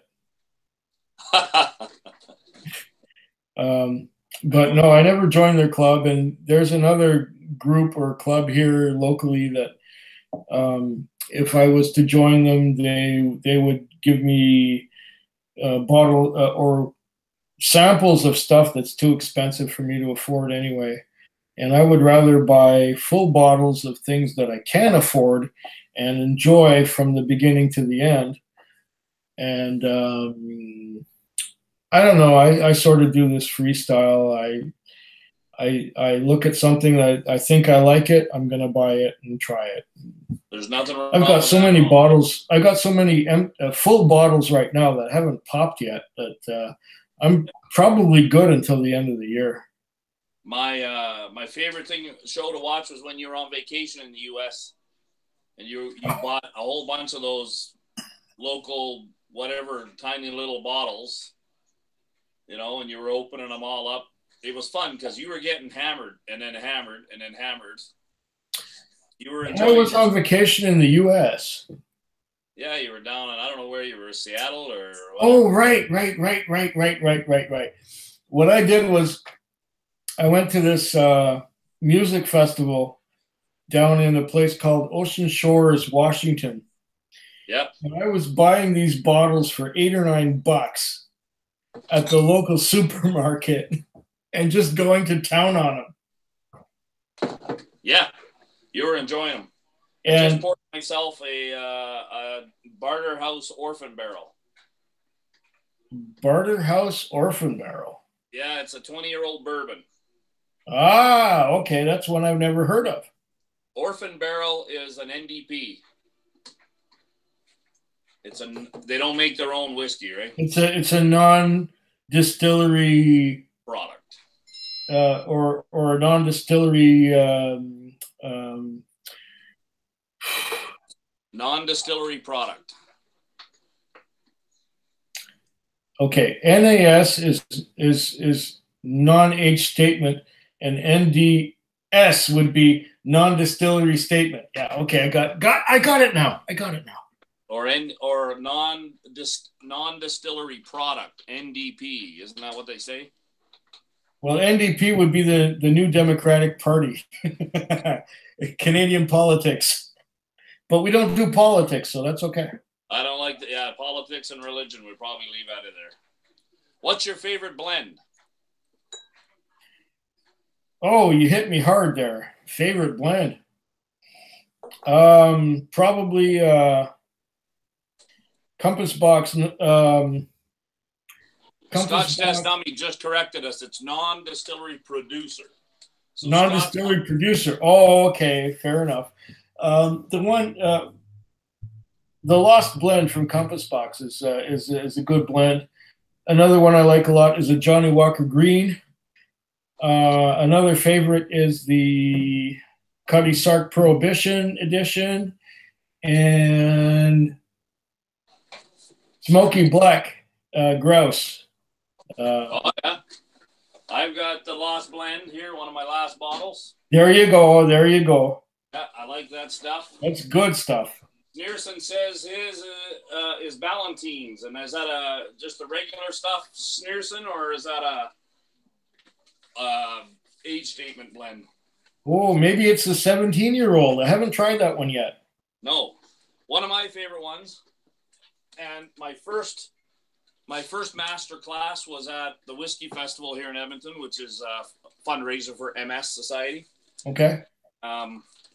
My first master class was a gentleman named Peter Curry, who is from Scotland, but I think he lives in California, and he works for Duncan Taylor, the independent bottler. But this is probably one of my favorite. They have a 12-year-old, they have a 30-year-old, I think they have a 40-year-old. Black Bull. Black Bull, Duncan Taylor, yeah, 50% ABV. So what is that comprised of mostly? You know what? I don't know if they tell you. I haven't looked it up for a while. Oh, non-disclosure. The special blend is a marriage of the finest 12 old single malt and single grain whiskeys distilled in Scotland. The selection of whiskeys fall true to the Duncan Taylor ethic of unbridled quality. The Black Bull blend was originally trademarked in the 30s and was consumed by connoisseurs for over 70 years, predominantly in the United States and Great Britain. However, it is now exported to many more countries throughout the world. The blending celebrates the historic Highland cattle that Scotland is famous for, and the Black Bull depicted blah, blah, blah. Yep, all marketing. Marketing flannel, that's what it is. Marketing flannel. It doesn't say, there's no transparency. It doesn't say what's in there. They actually, I think they do disclose it, just not on the bottle somewhere. So you have to go to their website and get it there. Yeah, I'd have to say. Oh, somebody just found me live on here, and she might become a new subscriber to you, I think, if I recommend it. Oh, great. Julia Photography. She actually, Julia, here, you want to see Julia, you watch the comments. Julia, look what I have. I have a bottle of 21-year-old Glenfarclas. I think I might finish that off tonight with the food quick. How much is left in there? Julia she drinks small drams. I don't know if you can see that, but that is right here. Can you see where that is? So she's almost full. Oh, well, I got a Farkless too. Let me just find her. Julia just said something. She's listening to you and Scott. Stop sneaking around me. Julia took my fudge, she says. I don't think so. I just looked in the box. Okay, here's my Farkless. This is 15. 15-year-old. I like. Whoa! Almost kicked my camera over here. 15-year-old is good. I like it. It's 46% instead of 43. That's right. And the level is about where my finger is. And I know where I can get some more, even though it's kind of hard to find around here. Oh, well, we got it in Alberta. They need taxi drivers in Alberta. I don't know why they don't move here. Maybe I should move there. Yeah, cheaper rent. You can drive taxi. You probably get more business there, unless you have your own vehicle and want to become a Uber. Lots of Ubers. No. There's another one. This is about an 8-year-old by Black Bull called Kylo, which I think is a cow. I'm trying to keep an eye on the topics there, but it almost sounded like a Cole Isla. Cole Isle, yes. You get to try many whiskeys from outside of Scotland and so forth. Oh yeah, Canada. What have you tried from Holland? Nothing. This you'd think they would have been at the Whisky Festival. These guys, the people that distribute this here in Canada, are out of Calgary as well. But this Millstone. The only problem, here's the problem, is that they did not have anything at the Whisky Festival for us to taste that was not for sale in BC. Yeah, so they had it, but you couldn't taste it. Yeah, and you've probably heard about that great big fiasco where they had a bunch of whiskeys from, let me see if I remember what the deal was. There were whiskeys from the Scotch Malt Whisky Society that we were not allowed to taste at the whiskey festival because 4 restaurants had been busted for having these whiskeys on their menus, which they were not supposed to have because they could not sell them in the stores in BC for some reason. And so a bunch of people who were going to exhibit whiskeys were not allowed to exhibit them because you can't buy them in the stores. Yeah, no, and I mean, I'm originally from BC, and when I go to visit my brother in Kamloops, it frustrates me because you have a provincial liquor store and you have a non-provincial liquor store. Somebody along the lines decided when they were privatizing, said, yeah, let's privatize, but oh no, let's keep a few for ourselves. Instead of just everything still in Alberta still has to go through a provincial warehouse. In Alberta? Yeah, the province still has to get their money, but everything is privatized. Okay. Well, over here, you've got the BC stores. You're probably aware of this already. And there are private stores, which will have different things that you can buy, but they have to buy them through the province, through the provincial liquor board in order to sell them. So everything goes through the provincial liquor board, whether it goes through a BC liquor store or a private store. I think you got a fan just came on, Sparks Mule. Oh, Sparky Mule, yeah. And Ryan Summers is saying something about nobody swearing on this channel. Have I? No, I don't. I don't think so. At least not as much as Swami. Well, no, Swami's hard to beat. Chris Britton just brought up that the prices in our province, from store to store, you can see as much as $30 difference. And we're talking about BC or Alberta? In Edmonton, Alberta, yeah. Oh, I'm not surprised. You can see that here too. I went last week and I went down to a store downtown and I saw Glencadam 15 for $179. Okay. Yeah. So I went to another store and I saw it for $139 plus taxes. So it ended up being 160 or so instead of 179. So $20 difference right there. Food Quake, Julia just asked which Glenfarclas you just had. She missed it. She likes their Glenfarclas now. She's a big fan. I'm going to go get some of her Glenfarclas. But she wants to see what you got. Okay, well, Julia, I haven't had a Glenfarclas in a while. In fact, the only Glenfarclas that I have right now is the 15, and I have not. Well, I have had it, but I haven't had it tonight. Right now, I'm drinking some Port Charlotte 10, which is a lot stronger and a lot heavier. But I may move on to some. I could pour myself a dram of Glenfarclas 15 after this dram is done. And that's the only Glenfarclas. That's the only Glenfarclas that I have at the moment. Here we go, Food Creek. Julia's little basket winnings. Oh. But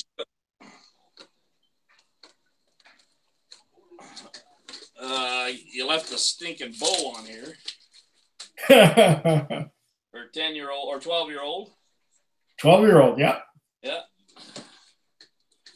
I told her that she can keep everything, but I get the coasters. Oh, okay. That'll protect your furniture. My furniture is not so valuable that I care. If there's rings and discolorations on it, that's okay with me. Yeah, mine too. She got her own Glencairn glass. Cool. Right? Chris Britton, I will send you a message. I'll DM you the places that I would recommend going to shop in Alberta. One of them is Chateau Louis. Down in Calgary, a lot of guys go to Zen, Z-Y-N, and you can look them up on the internet. On their, they have a webpage or website. That was not a giveaway, Sneerson. It was a prize at a fundraising whiskey tasting that Julia and I were at. This is their mustard, 10-year-old mustard. They threw in some White and McKay whiskey stones, which she threatened to throw at me if I didn't share my whiskey with her. Didn't you, Julia? And this is what I want, but she won't let me have it, is the Glenfarclas rag. Oh, lovely. Yeah. Julia takes care of me very well. She's a very good lady. That's what everybody tells me, and I'm going to agree with them. Here's what I need is one like that. Yeah. Well, I'm sure that you got to be patient. It took me 50 years. Oh, cripes. I thought I had it done when I was 40, but now I'm 53. And I've been 2.5 years completely free and clear. So there you go. So Ryan Summers and Sneerson said something to Julia. She says, he's just showing you my whiskeys. They're not her whiskeys. Well, they might be. If we ever get married, there's going to be a huge prenup. No kidding. Did I say? Oh, Julie, you didn't hear that, did you? You have a guy on here, John Post. I think on the last live with Eric Waite, he said that he was new into whiskeys, and he's just saying that he's had the 17 and the 21. And those are probably my two favorite Glenfarclases, other than the 105. Okay, the 105 is great. I have not tried the 17 or the 21 yet. And every time I go to buy a 21. A 20. Oh, a 21.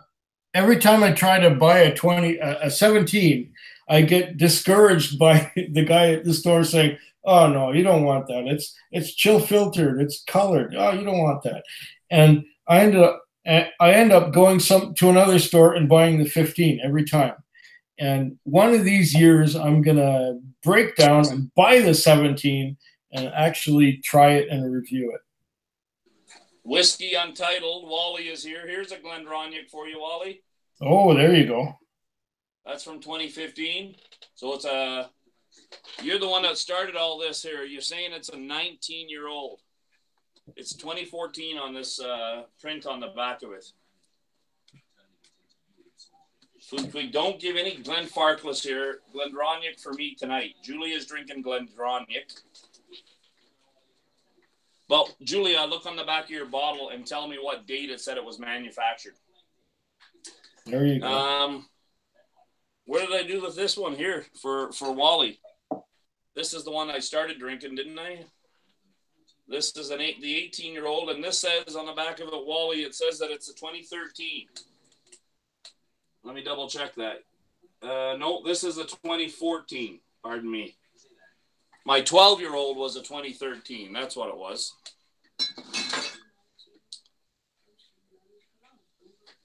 Scotch Test Dummies has to pour some Parliament now. Well, there you go. Way to go, Scott. I got myself an extra bottle of Parliament because of Scott.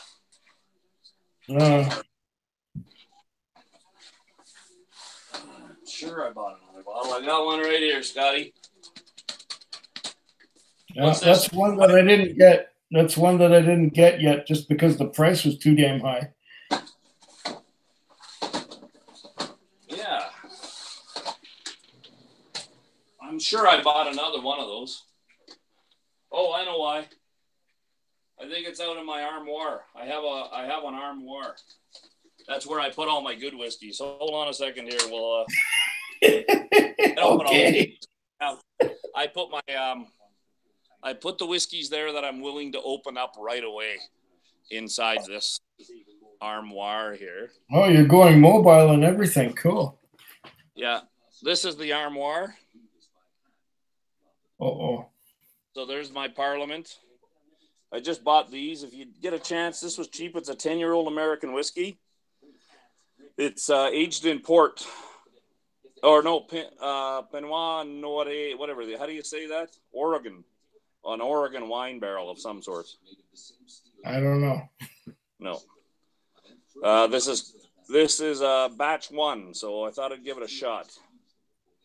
And here's another Duncan Taylor that's aged in Auchentoshan, or in an octave, a sherry octave.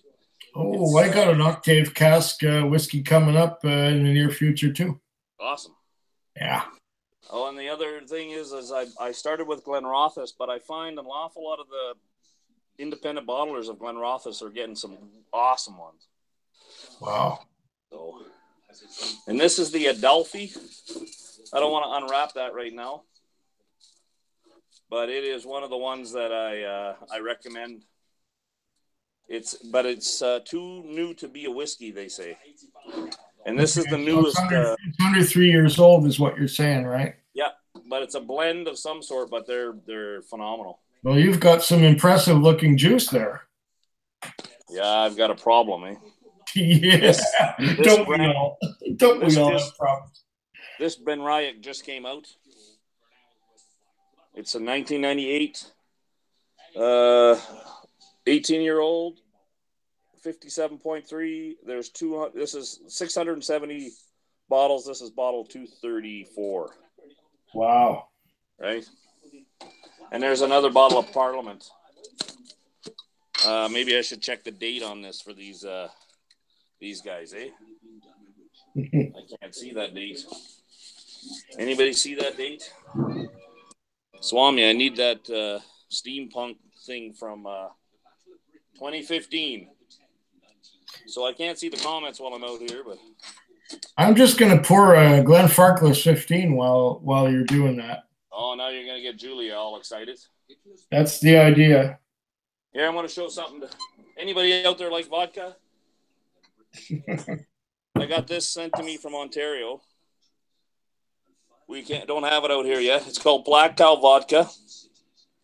It is made in West Dorset, England, and they don't call it vodka, they call it spirit drink.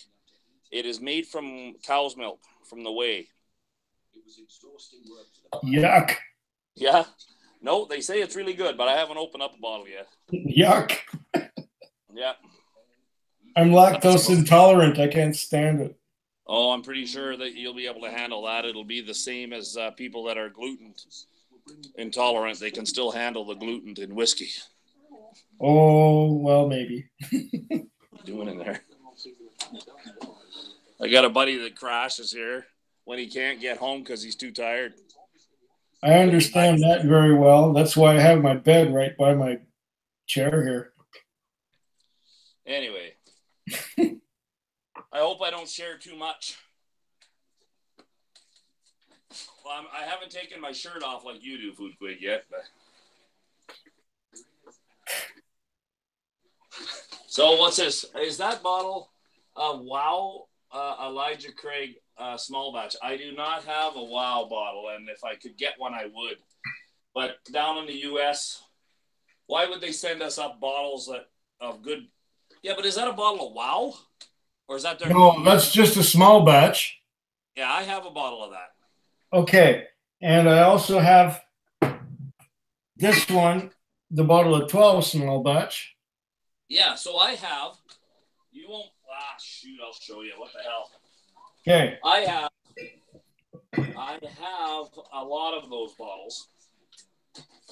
Hey, we were talking about Glenfarclas and prices. First of all, yeah, in Saskatchewan, do you know how much they sell a 21-year-old bottle for? No, tell me. You don't want me to tell you? Okay, I won't. No, yeah, tell me. Oh, it's $108. So it's $118 after taxes. That's all. Here it's over $150. So there I was getting a whole bunch, and I also got a bunch of, and you see that? I have to turn it sideways, but that is a bunch of the Elijah Craig 12-year-old. Yeah. Because that is my go-to bourbon. Mine too. Yeah. I have 3 full bottles of it. I got about 9 now. Oh, son of a bitch. We had a sale here. That's a nice. I see how the camera turned because it's delayed on the computer. Right. where they're comparing scars. Listen to that. Who is BRW73? He must be a friend of yours. I don't know. He started commenting on my videos a couple weeks ago, and I don't know. And it's all been on live stream, so I'm not aware of. Go ahead. Ryan Summers is asking Julia how much she loves whiskey. Well, Ryan, she loves me very much, and that's all you need to know. I'm sorry. I'm not looking at the comments at all. I'm just into our conversation here. No, I don't mind, buddy. I'm a guest, but I feel like maybe I'm taking over here a bit. Sorry. No, it's fine. It's fine. It takes all the work away from me. Yeah, you know what? I did not realize how much work it was until Swami had me on yesterday. There you go. There you go. And I've done these things for 5 hours and 8 hours and 10 hours, and it's so much fun that you don't realize the time passing by. I agree. I can see it. I'd like to do a little thing. I've got a few friends that are wanting to help me with some production and so forth, because I don't know anything about making videos and editing them and all that stuff yet. No, what you're doing is beautiful. It's working out very well. I'm low tech. I'm decidedly low tech. I make it as simple as possible and as easy as possible, and that's it. That's all. Julia says she's jealous of your 15-year-old. My 15-year-old Farkless? Don't worry, because she's going to come to BC and share it, because I'm not going to tell her that I have a couple bottles. I know where to get some more. It's not a problem. It's well, you should just ask her to bring you some from here, because it's probably cheaper. It probably is. Chris Beaton, this is the only Elijah Craig I have that's old enough, but in a single barrel, everybody tells me they don't like it. That it's not as good as the 18, pardon me. It's too oaky. Holy shit. I've never seen that, and I've never tried the 18, so I wouldn't know. I've never tried the 18 either. Right? Wow, that's something special. You got to try that. And then I've got one of these, and a friend of mine got it duty-free exclusive. It's the Highland Park Herald.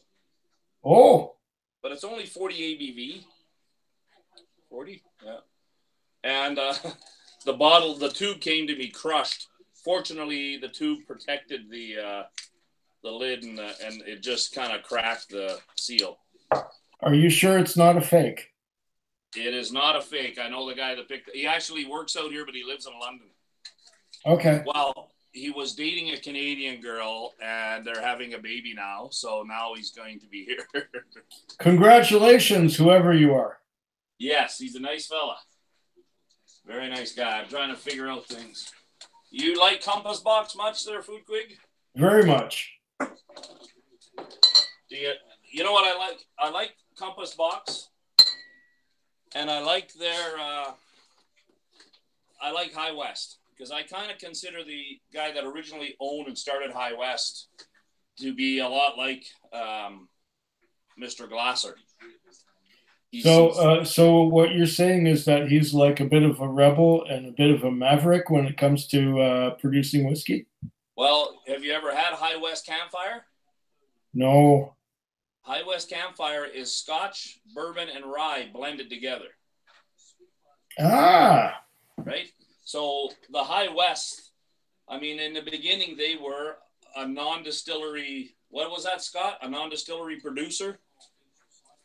NDP. That's it, not NDP. NDP New Democratic Party.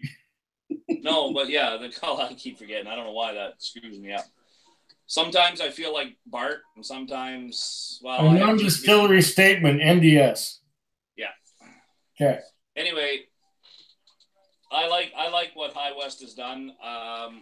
Their new stuff is more expensive. We don't get much of it anymore. But this is the last vatted malt. It was the first bottle of Compass Box I bought. There was only 1,323 bottles. So this is when the SWA, Scotch Whisky Association, told the Scottish producers that they could no longer call Scotch a single malt or a vatted malt. So John Glasser went to Uncle Ben in London and had the media there and waited till like 1 minute to midnight and held up this bottle and said, "This is the last vatted malt." So we're talking unicorn here. I think so, because I've never seen anyone show this or find it or anyone else talk about it. So RW3, you better not come to my house.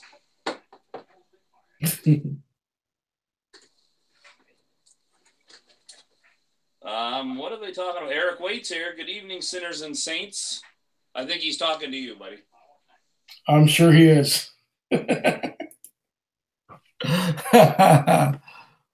And Ace is here too. Who do we have with Quig tonight? We've got 30 people watching. If you go above your chat and you see the 3 dots up there, above my chat. Above your chat, you'll see 3 dots. Yes.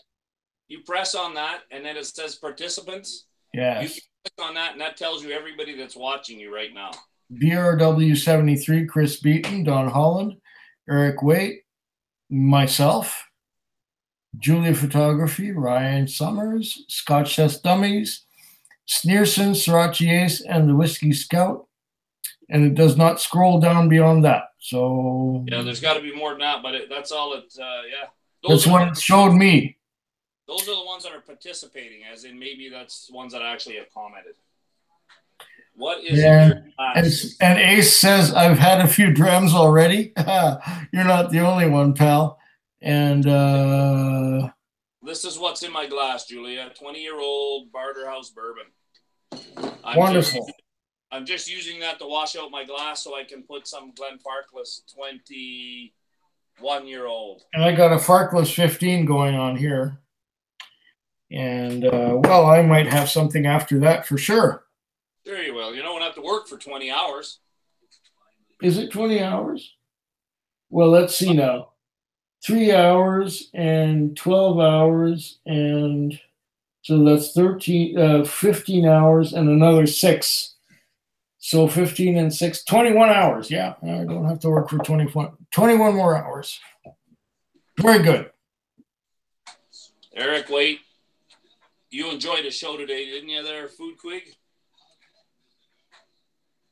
We were a little hard on them, us Canadians. We were telling an awful lot of stories.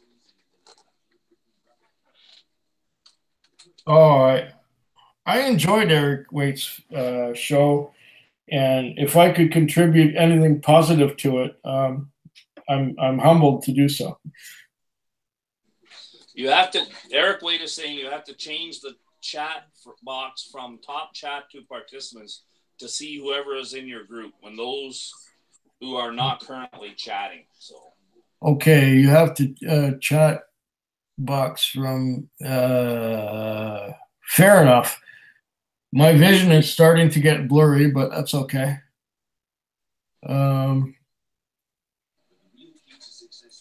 Oh, 40 Creek Heritage. Who's talking about that now? That's part of the wall I made for you in the background there, see? Ah, Sneerson's saying that. Well, that's one that I haven't opened yet. I still have it. It's way down there underneath my coffee table that has all kinds of whiskeys on top of it. So I will get to that eventually. To which? To your... You're going to get to which there, Food Quig? I need to get to that whiskey that he just mentioned. The Heritage. The 40 Creek. That's right. That's correct. I have, and I don't know how I ended up with them, I have several bottles of Harmony from 2015. Oh, that would be the Hibiki for Harmony? No, 40 Creek 3-grain Harmony. 40 Creek. Yeah. That's not a Gooder Hammond Worts? 40 Creek? Wait. Every year they put out. Yeah. I might have one. What year was that? 2015. Oh, I've had that. I probably had that one a couple years back.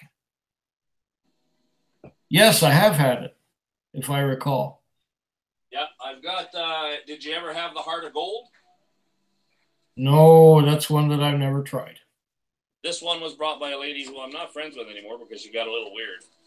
You never met a lady. They do that sometimes. Yeah, they get weird. Yeah. This one she got signed for me by John Hall. I've met John Hall. Well, I haven't, but I got his autograph. Yeah, I met him at the 2015 Victoria Whisky Festival. Ah, yes. Does he still do stuff with the distillery? As far as I know, he's retired at the moment. Well, he sold it for millions of dollars. Yeah, I think he's doing good. He's probably hanging out on some tropical island somewhere. Do you ever get any stock and barrel? No, that's one I've never tried. From Ontario? It's good stuff. I understand that it's good stuff. It's just I haven't got any yet. And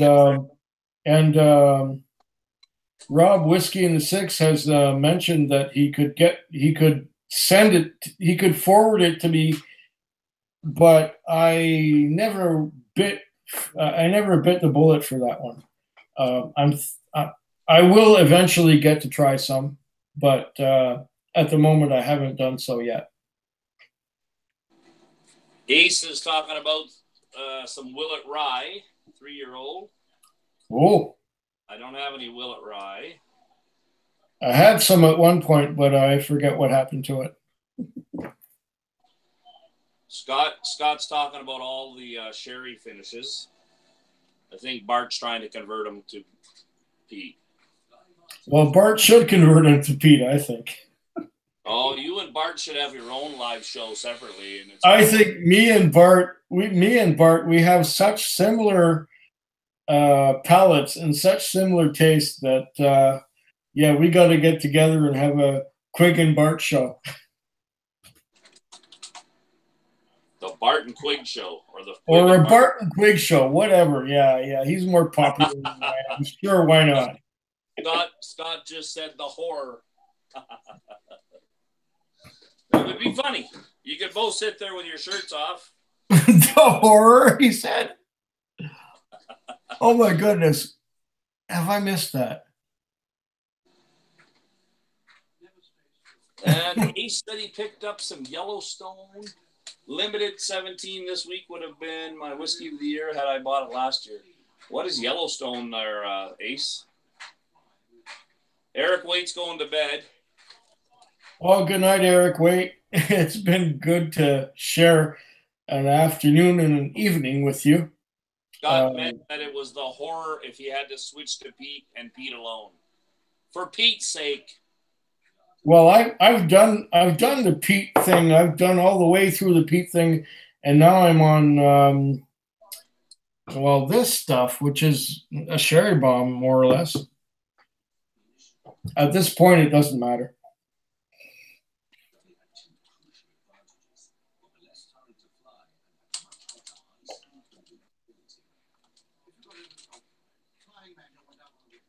I just told Eric not to forget his prayers. Hail Mary, full of grace, the Lord is with thee. Yes. Grab the back of your television and feel the power of God.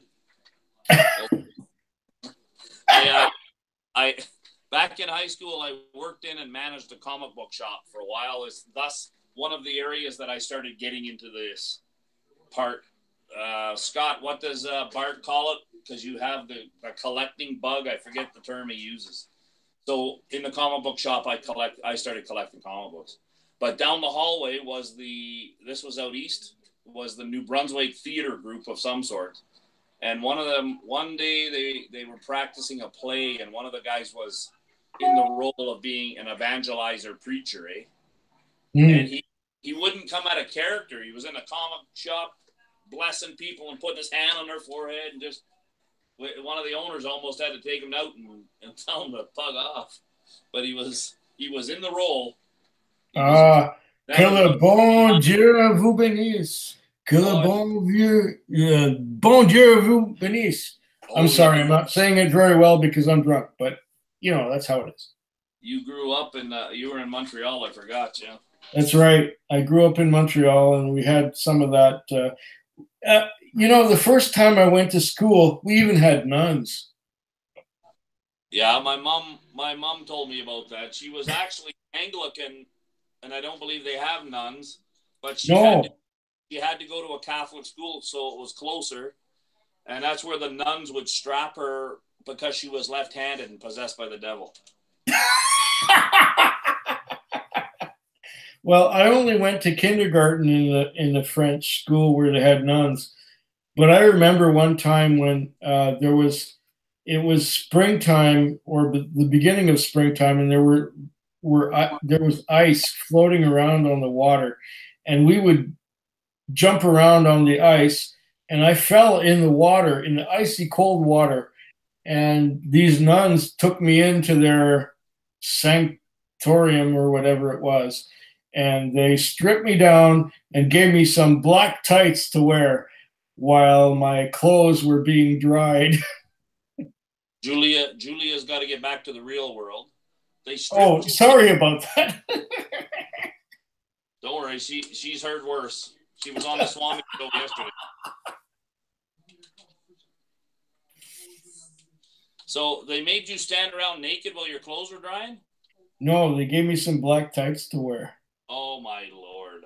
I mean, I was 5 years old, you know. But they wouldn't let me go back to class until my clothes were dry. Scott's still going on about a sherry. I can't believe this guy. Sherry. I think he hated it. Nothing wrong with sherry. Sherry's okay, but you know, you gotta have. I could do a sherry flight, no problem. I like to give Scott a hard time.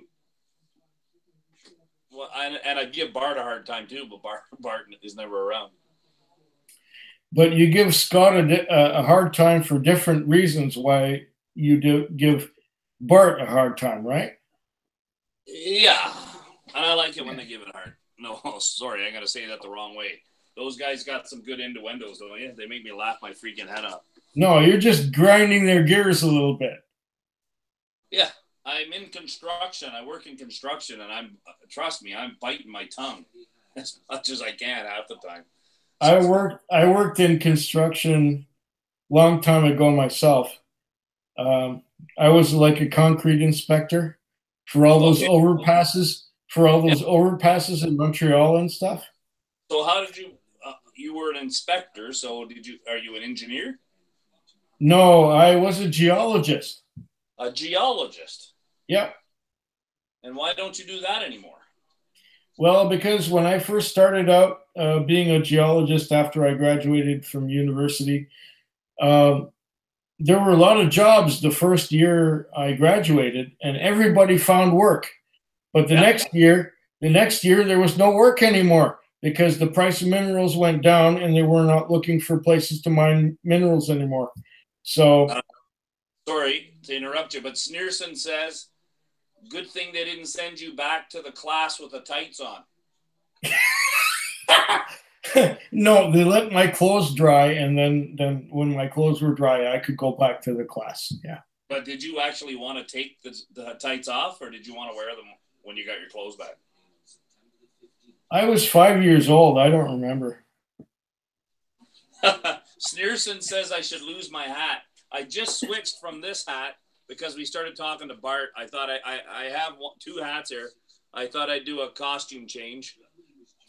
Sneerson says I have a good head of hair. I do. I have lots of hair. Yeah. Well, as you can see, I don't have all that much anymore, but no. Well, I could wear a hat. I could wear a hat if people would like me to, you know. No, I don't think they'd complain. At least your head's not as shiny as Eric Waite's. It's all in the lighting. Yeah, it's all in the lighting, all right. Thank you for the compliment about my hair, Sneerson. I'm not sure exactly how to take it, although my hair is a little flat right now. And Scott, he said he loves it when we give him a hard time or razz them. That's okay. We'll do that. I think that all of you whiskey tubers are like that. It's a nice, like Bart and Scott were saying today on their show. They said, because of Tracy, the lady they were talking to, that she wants to keep things light and not have the snobbish attitude that comes with Scotch particularly. I mean, I learned that a long time ago. There's a friend of mine on Twitter. He calls himself Malt Troll. And okay. The first time, yeah, and it is. And when you see his pictures, he always has a little troll beside his whiskeys. But he's first guy. He was doing tastings of bourbons, anything. He was doing a fundraiser to raise money for cancer research because his daughter had cancer, and it was at his, and he was the one that kind of drew that attention because his bourbon tasting, he says, listen, here in bourbon world, you can do pretty much anything you want with your bourbon. But I've noticed that some of the young people coming in are getting a little snobbish about their bourbon and this and that. And there's no reason for it. Julia and I love to make cocktails, and I follow some guys on Facebook that are called the malt blasphemers, the whiskey blasphemers. That's what they're called. And they use 30 and 40 or 50-year-old scotches to make hot cocktails. Why would you make a cheap cocktail if why would you use cheap whiskey? Well, I haven't really gotten into cocktails all that much, but that would be a bit blasphemous, I think, if you take a 45 or 50-year-old whiskey just to make a cocktail, which would be just about as good with, a 10-year-old whiskey. Sure would. Yep. Well, I don't know. It depends. I've made them with some pretty good stuff. I think they're kind of flaunting their, I got this 50-year-old stuff. Let's make bullshit out of it. I don't know. Yeah, well, that's a point too. Yeah, it depends on why they're doing it though. Right? Depends on why they're doing it. If they are doing it just to show off that they can do it that way, yeah, you might be right? That's what it would look like to me anyway. It could be, yeah.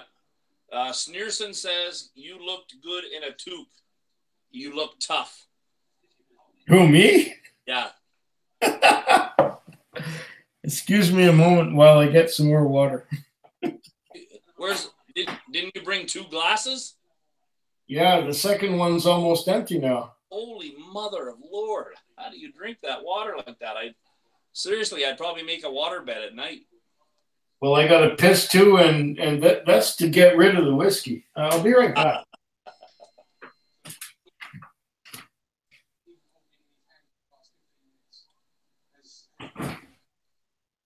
Somebody, why?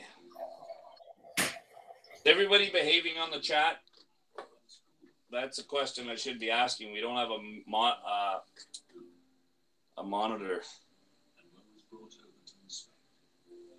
I see, yeah. Holland, everything is real good. Are you talking to us? Hey, Quig, not a big fan of cocktails myself. I like to taste the juice. Yeah, I don't blame you. I like the juice too. But sometimes it's all right to make a whiskey sour or old-fashioned with something a little better than just your cheap bourbon or whatever they use. All right, Scott, thanks, buddy. I just got somebody said that some people were being misbehaving, but maybe that's just a different perspective. Yes, buddy, I'm using my iPad because I got it set up for it's on a tripod, Wally. And does it sound okay? Sure, we'll go up on Instagram when we're done here. Yep. I don't know. Somebody asked me a question here. I'm not used to having to be alone and talk here. Here, boys, in Vancouver, British Columbia, they're making there's a Macaloni's distillery opening in Vancouver Island. And it actually, if you look up the people that are involved in it, you'd be impressed. A lot of them are actually from Scotland. Vancouver Island is totally different from where I live. Thanks, Ace. This is one of the things they brought in. It's two whiskeys together. They call it two dogs, or as they say in Gaelic, it's twa dogs, because they also, or twa cask series, because they also make twa dogs beer there. This is Briennis and Glenlossie distilled together, and there was only 1,198 bottles made. This is from your neck of the woods there, Food Quig. This is 12. Yeah, you got some of that? Okay, which one do you have? This is the Benrinus and Glenlossie. Benrinnis and Glenlossie, we're talking Speyside? It's a select 2 cask vatting distilled at, yes, they're the Speyside ones, yep. Is that the 46% or the or is it the it's 46. 46. Well, let me tell you something that I got here. Were they allowed to serve this at the Victoria Whiskey Festival? Yeah, they had some. But I got this one here, which is the Benrinnis and Glenlossie. That's the same one. We both had the same bottle. But wait a minute. Wait a minute. Wait just a minute and a half. Let me. No, that flashlight's dead. Let me put the other flashlight to it. It says, shit. What's the percentage on that one? 46. 46. Ah, mine is somewhat higher. Mine is. How much is I have to read this. My glasses are inadequate. 56.5% available only from the distillery, which is about 4 kilometers away from where I live. Oh, you're sneaky. You know what? I want one of the ones that they have. I've got a friend that lives there. I might get her to pick them up for me. I'm a bastard, I know. We all feel that way when we see stuff that we can't get.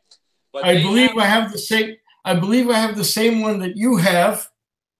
But I haven't opened it yet. Your this is the cast strength. This is the cast strength.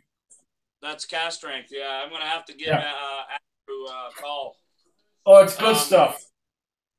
Sparky Mule says, "Growing men groping bottles." I was going to get some more water. Hold on a moment. I thought you did. I thought I did too, but I heard you talking about twa casks, and I'm going, whoa, what's he talking about here? Oh, okay. I'll just stay here. And I don't know how to do the anaconda. Is this the anaconda? It's all good, my friend. Or can I do it this way? Is there any reason I can't do it that way? I got to get a different Glencairn glass that I had on the other show. I should get that and show everybody how big they came from for our whiskey tasting that we were at. Malted in Montreal said it looked like one of the Kardashian girls. And then on the show, I dropped the thing and but the glass didn't break. I just lost the probably a little less than an ounce of black art. But Duke put a little Morocco in the partner. What is this, Don Holland? Oh, F the air is thick with BS. Who's talking here? Who's giving BS? You guys must be talking to yourselves. I got another glass for you and one for me. Awesome, man. I am getting thirsty. I got to find some more whiskey. Ralphie says no shaky. I don't know if they're talking about when I jokingly asked if I knew how to do the anaconda.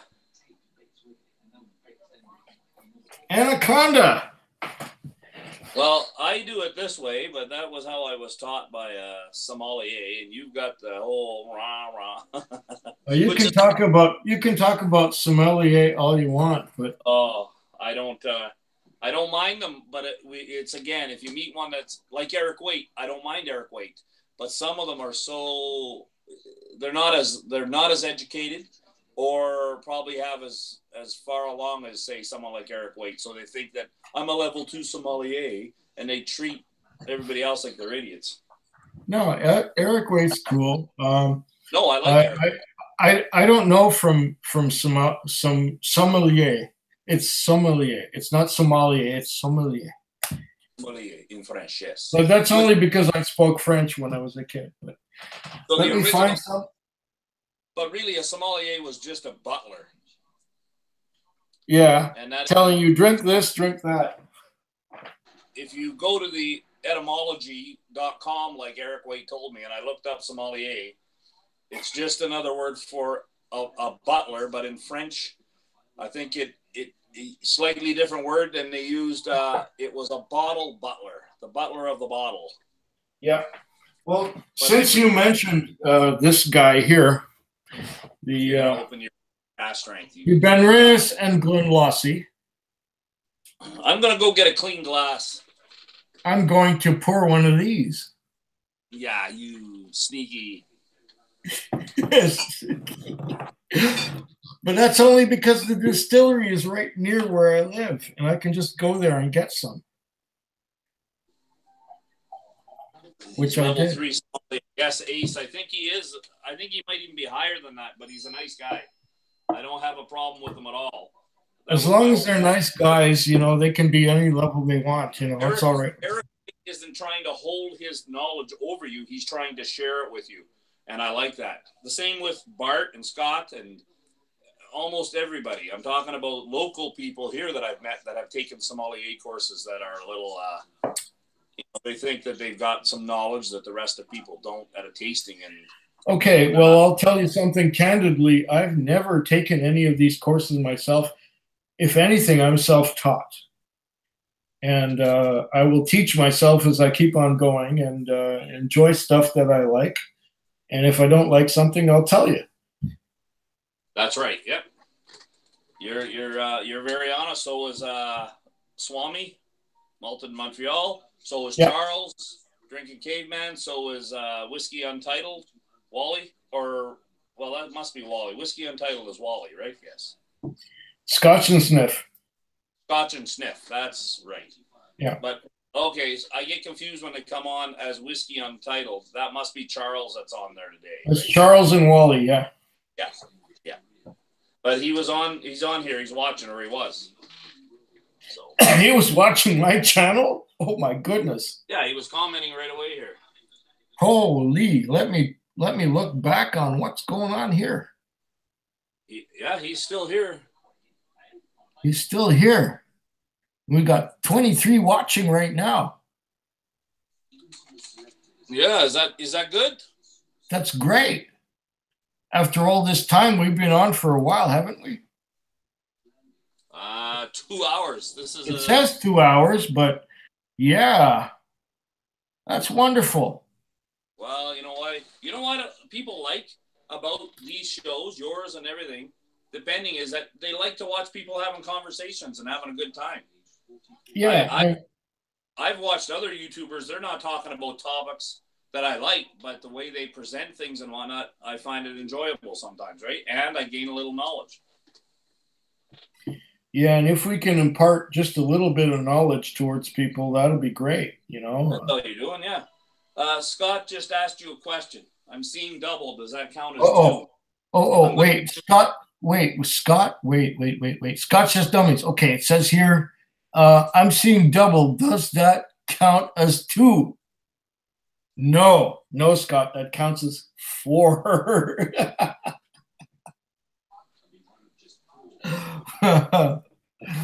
Where is that button, Sneerson? And Sneerson says to Scotch Just Dummies, that's double anaconda. Oh yeah, that's anaconda, all right. I gotta do a quig. I'll be right back. Oh, by all means, go do it. You deserve it. Oh man, what have I got myself into here? There's people commenting and stuff, and I can't read it because my glasses are inadequate. Sneerson says the Scotch has dummies. That's double anaconda. And Ryan Summers says, Quig shit-faced already? I've been drinking whiskey all fucking afternoon, and it's the evening already, and it's almost the night. So yeah, I'm getting there. Whiskey Scout says, I gotta change my glasses because these are not sufficient. Okay. I have country boy sommelier experience in whiskey. That's some of the best there is. Sneerson says, uh-oh, lost it. Where are we?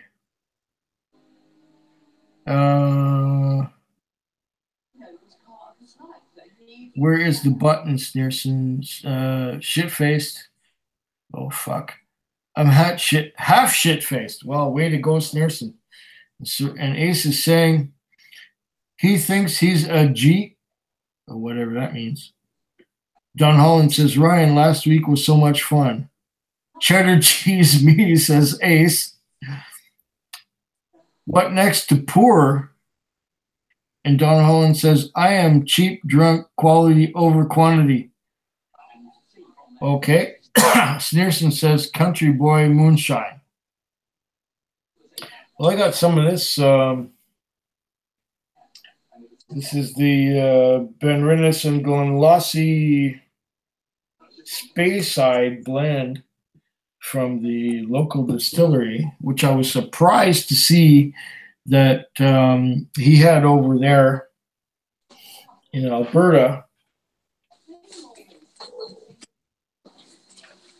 I'm hearing voices and stuff going on here. There you are. I'm back, yep. Oh, yeah. You're hearing the TV in the other room. My buddy's watching the TV there. Oh, I was hearing some voices of some kind. Yeah. And I was trying to read the comments, but my eyesight is insufficient. I need to get myself some new prescriptions for my glasses. I need to upgrade mine too. Yep. Hell yeah. And I've got reading glasses galore out the yin yang, but these particular ones are good for when I'm at work. You know, I can see the dashboard and I can see the what's outside, but they're starting to get weak, so I'm going to have to get new glasses sometime and get a checkup on that. Let me have a little quick look here and see if we missed anything. What next to pour, Sneerson was asking. I'm a cheap drunk, quality over quantity, Don Holland said. Country boy moonshine, Sneerson said. More than a little shine experience, the Whiskey Scout. Trinity 17, Sneerson, go to the gusto. Trinity 17, yeah, that's not a bad bottle. Trinity 17. Ryan Summers says, I'm having a 50-year-old Putney laugh out loud, so I'm not sure if he really is or... 15-year-old old Putney? Yeah, right. Yeah. Quig dropped a F-bomb. It's getting real in here. Yeah, fuck. It's fucking getting real, fuck. I like quality and quantity. Why choose? Yeah, exactly. Both and the best of all. That's the way it is. And there's something in Gaelic by Srirachi Ace. Did I say his first name right or first? Yeah, that's Ace, the Srirachi Ace. He's saying, I can't read that because it's all blurry to me. I can't read it. I needed new glasses. You're probably making Scott blush with all the foul language we use up here in Canada. I know there's only a few of us, and you haven't heard me swear yet, but that's because there might be children on the air. I'm sure that this is not rated PG, and I'm sure that there are no children watching me. I'm too old for children to watch me. What are the rules once you're monetized with it only matters if someone complains or what? Because I think the number one guy on YouTube is what's his name? PewDiePie. He's a 27-year-old guy named Felix from Norway or Sweden. And I mean, I don't care if he swears or not. Some of the topics he talks about are right out the roof. I'll tell you what, I don't fucking care about those guys. No, they're monetized. Because I don't monetize my YouTube videos. I don't. I just make them, I put them out, and it's for you to enjoy or me to enjoy or all of us to enjoy. And that's it. It's free for all. But yep. But I will put all my videos, I have a Patreon account, and I will put all my videos on Patreon. Okay. And if you wish to contribute to Patreon, I'll be glad to accept.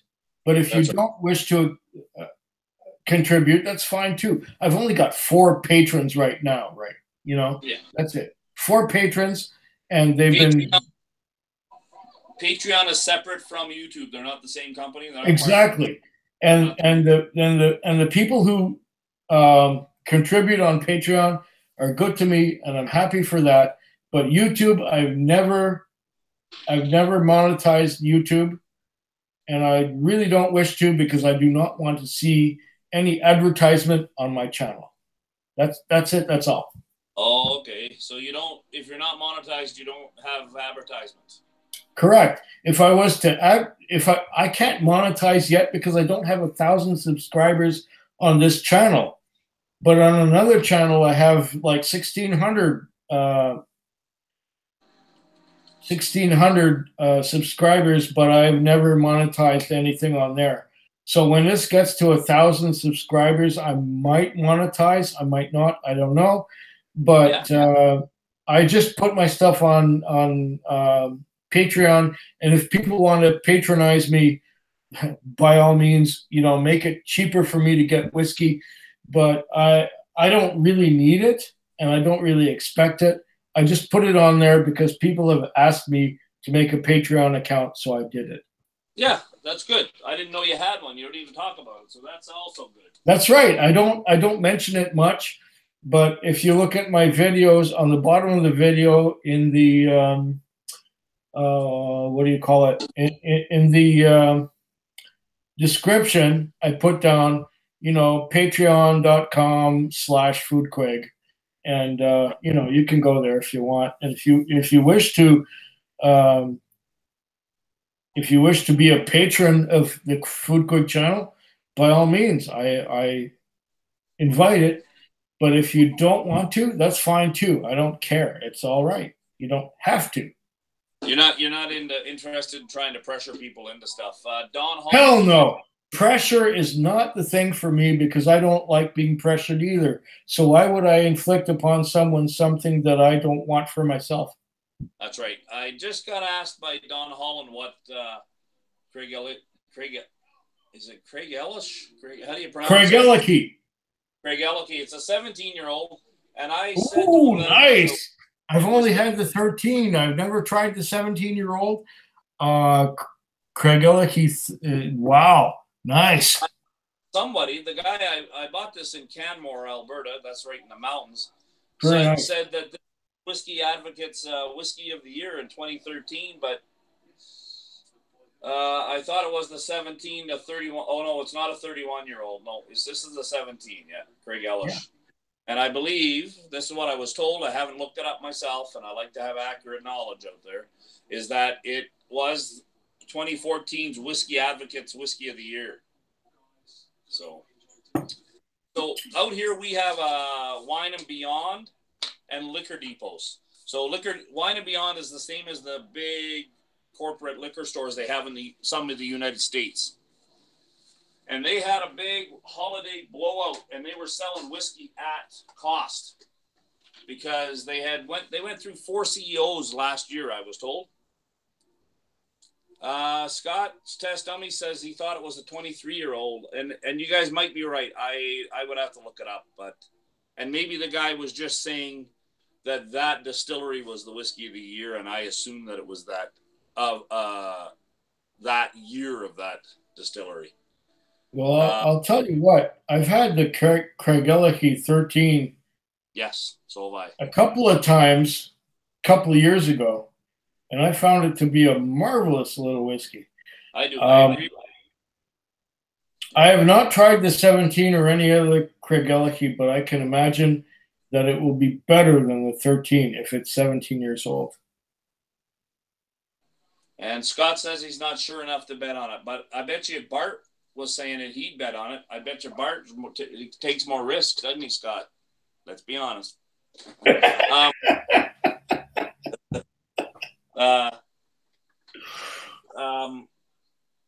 What I think, and I agree, and I'm maybe a little persuaded because I watched a video of Ralphie that did that, Craigellachie, but he admits, and I shared the bottle I had. I was in Manitoba on a job, and I bought a bottle there, and the guys I was with, they drink whiskey and stuff. They're not connoisseurs like we are, but they didn't like it much. And Ralphie had said that it's not a beginner's scotch. You know, if you wanted to get into something, you might not start with that one first. But yeah, well, what would those guys know, really? No, they're not, and they're not looking for the notes, and they're not trying to reach in deeper into it. And that's, you know, one of them is actually a little bit more interested in it, but they're both my bosses, really. One's the account manager, and the other one's a construction manager. So I'm thrilled that I don't have a boss. So you don't have a boss. You have your own taxi, your own, like it's independent, or? Well, what it is I drive someone else's taxi and I pay him to use it. Oh, okay. And so I don't have all of the headaches are his, and I just come to work, I do my job, I pay him to use his taxi, and everything is fine. There you go. Nice and easy. Nice and easy. That's the way life should be. Stress-free. Well, when you mentioned that you do QC work, I do too. But I do it in what is known as refractory. Mm-hmm. And it's a thankless job because none of the guys like it that I try to say you did this wrong or something's not going to pass or you have to do it this way and blah, blah, blah. And I would love to get out of it. And taxi driving might be what I do, maybe only in the wintertime. You think a 4x4 truck would get me lots of customers if I was an Uber? I really have a bad view on Uber. Well, it doesn't matter if it's Uber or not. I mean, I live in Alberta and I have a 4-wheel drive truck with studs on it and 4 doors. Good for you. That would make it a little safer, wouldn't it? Of course, it depends on how you drive. That's right. I'm going to get a clean glass. I thought I went to get one and I forgot. And then I'll have one more dram with you and I probably should let you go to bed. Well, I'm a what do you call those things? A night hawk. You better check up on your chat line there. Oh shit. Do I have to see that now? Oh my God, I can't even read this thing. Let's see now.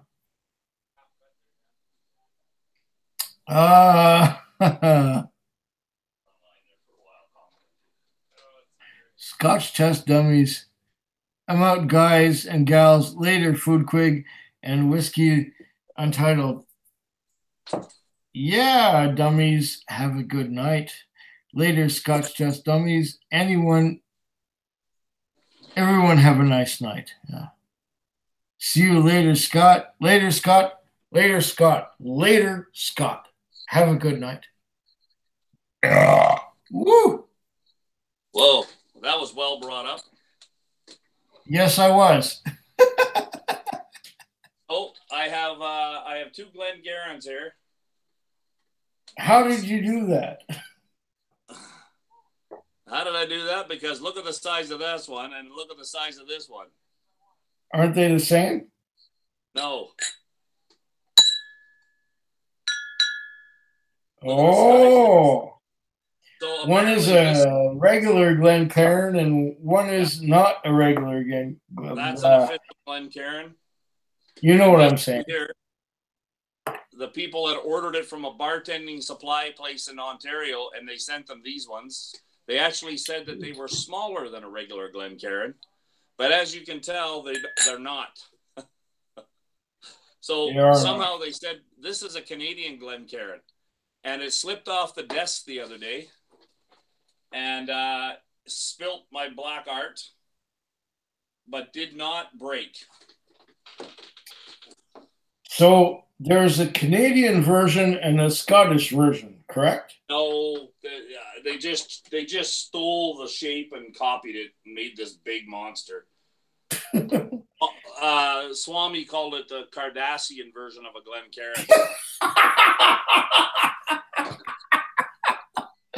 Well, I'm used to the standard version. Yeah. You know what? I'm gonna pour probably the rest of my little bottle of Black Art number 5 into this. I'm gonna pour something too. All right. Just let me find it. Maybe I won't pour it all in there. That's what probably an ounce looks like in this glass. Hold on. No problem. I say things you can't, Don. Stop reading my mind. Ryan Summers is reading Don's mind. I don't know how. I talk more than I drink. I got a Highland here. Maybe I do, Don. That's what they say. You got another one from the distillery? You got that right. Look at that. This one here is a Blair Athol and Macduff.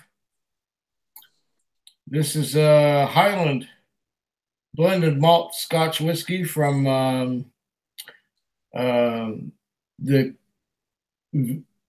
Victoria Caledonian, whatever. It's one of 797 bottles. It's 57.5%. That's a nice one. I had all of those. They had a tasting here. Yeah, that's magnificent that you did that. I'm going to let you do all the talking so Ryan can watch me drink. Ryan Summers says I talk more than I drink. You want me to do all the talking?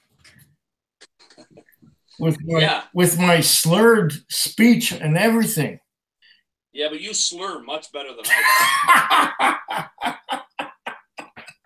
do. I do what I can. Ooh.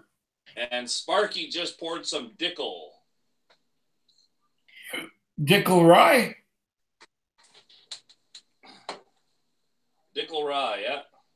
Dickel rye is good. Dickel bourbon, Dickel Kentucky, no, not Kentucky. Dickel Tennessee whiskey. Sorry to say, I think it sucks. But Dickel rye is good. Yeah, I've had it. I like it, yes. Sneerson, I don't know where someone gets a Canadian Glencairn. I can find out, I think either on Instagram or Twitter, you'll find the Whiskey Bells, at Whiskey Bells, and they had ordered these glasses from a bartending supply place online, but from Toronto. And I believe they thought they were getting smaller size glasses, but these are the ones they got. And, if I'm not mistaken, a Glencairn Canadian Glencairn is like a Glencairn, only shorter and fatter. Well, that's very possible. I mean, I have a little thing about people making, they call what's a rocks glass or a tumbler. They'll call it an Irish whiskey glass or a Canadian, whatever. It's still the same thing. They can redesign these things. They can make them bigger, smaller. They can put a little different end on it. You call it whatever you want. It's just a glass. But there is quite a bit of a difference. Yes, I see that. Yeah. It just means I have to fill up this more often. Or for Ryan, I'll just talk less. I'm just used to the standard Glencairn that comes from Scotland. I don't know. That's why. But they don't all, well, you got to watch now. If you go somewhere and they have a bunch that aren't in a Glencairn box, they're probably not Glencairns. They're knockoffs. Well, if they're knockoffs and they have the same shape, what's the difference, really? Exactly. I don't care. I'm not that fussy, but every time I bought one, or every time I bought a pack of however many, it always said Glencairn on it, and it always said Scotland, and it was always the genuine thing. And if I look through the bottom of it, in the bottom I see Glencairn. If you look down into the glass, it says Glencairn on the bottom. Yes, I'm reading a comment here, Ryan. I'm not upset that you say I talk a lot. I've been told that since I came out of my mom's womb. I was born in BC, but I grew up in the Maritimes.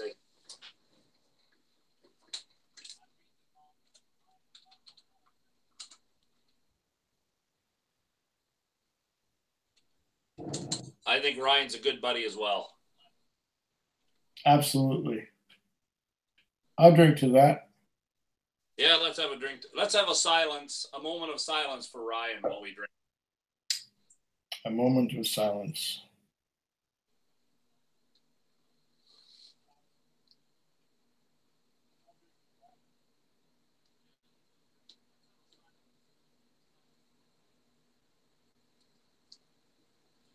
And drink.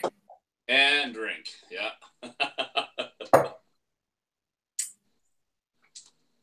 Ooh. Ooh. Have you tried the new Black Art? You're asking me? Yes. You're the only guy I can talk to. I have seen Black Art, and I looked at the price tag, and I said, fuck right off. Yeah. It's like $326 or something like that. And I said, no, I'm not going to spend that much on whiskey. It's just not going to happen. I tried it at the whiskey festival, and it was nice. It was good. But would I spend that kind of money? I'm a taxi driver for crying out. I'm not a CEO of some corporation. I'm a taxi driver. I can't afford that. I think some taxi drivers make a lot of money. Some do, but it's not me. This is a small bottle. Right. Because I have the big ones and I have the old ones. I actually believe I have a number 2 edition. Well, looking at the last time I went to the government liquor store, I asked them about Black Arts, and they said it was $356 or something like that. I said, nah, not today. Food Quake, they're the sound of silence, Ryan says. Sneerson said that he got very emotional during the silence. And Brian Summers says, I'm not dead for freak's sakes, or for God's sakes, pardon me. I'm glad he's not dead. Yeah, me too. But that kind of money for nah. At least it has an age statement. You got to give him credit for that. It's 20. This one's 24 years old. But yeah, it's a marketing world, my friend. But that's why guys like you and Malt and Troll and even Scotch Test Dummies, Whiskey Wise, none of them are rich. So they are. You are all keeping it very real for us. Hope I've done something right. Well, depends who you ask. Yeah, that's true. We won't ask your ex. What else do I have? I have a nice bottle signed by Jim McEwen. Oh. But he was a little arrogant in his and I don't care if they hear me out loud. In his tastings, actually. It might have been just the Scottish temperament, I don't know, but he was very knowledgeable as well. Yeah. Whoa, what's that? Ace just said that they're selling Booker's Rye for $600 in his state. Great. Let somebody else buy it because I don't have that kind of money. Blackheart 2.1 was $222. The 4 was $350. Yeah, they went up in price. Yeah. And that's where? Ryan, I don't know. Well, those were the same prices we had here in Alberta that he just quoted. Yeah, Ryan Summers wants to know if we could do a keg stand. Any price you have in Alberta will be $100 more here. Okay. Maybe your taxes, eh? It's all taxes. It's all bullshit. Yeah. BC means bring cash. Well, you should. Yeah, you're gonna have to drive taxi in Calgary, but Calgary's not that cheap either. Well, I should move. Well, here's my plan. If anyone doesn't know what my plan is, I'll work here because I know the town, and I'll work here until I retire. And when the government gives me a pension, I will get me a motorhome and go wherever I want. And that would include in Alberta, mostly in summer. And in the winter, I'll go down to Baja California and hang out between Tijuana and Cabo San Lucas and not worry about shit. Yeah, I agree with you. I want to make one comment about making whiskey. Once upon a time, and I think I have a friend from Saskatchewan, he says a lot of the farmers still make their own hooch. Sure they do.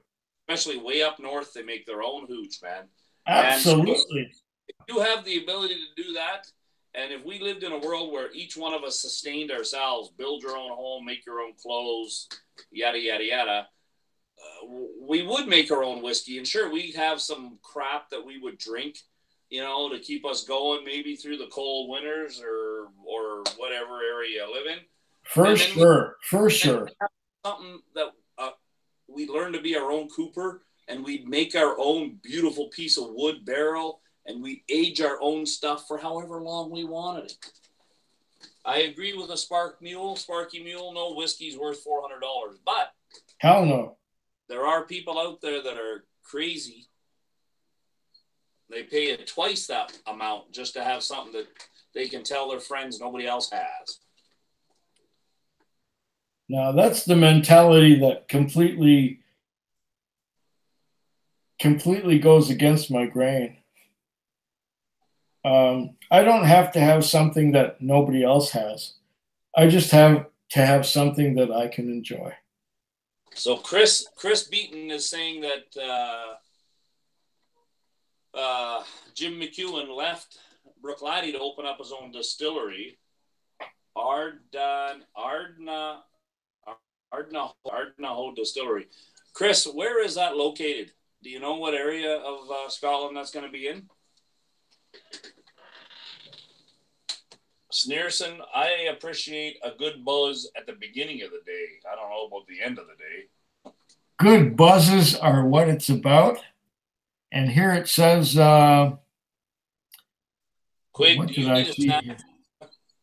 Ryan Summers says you need a snack.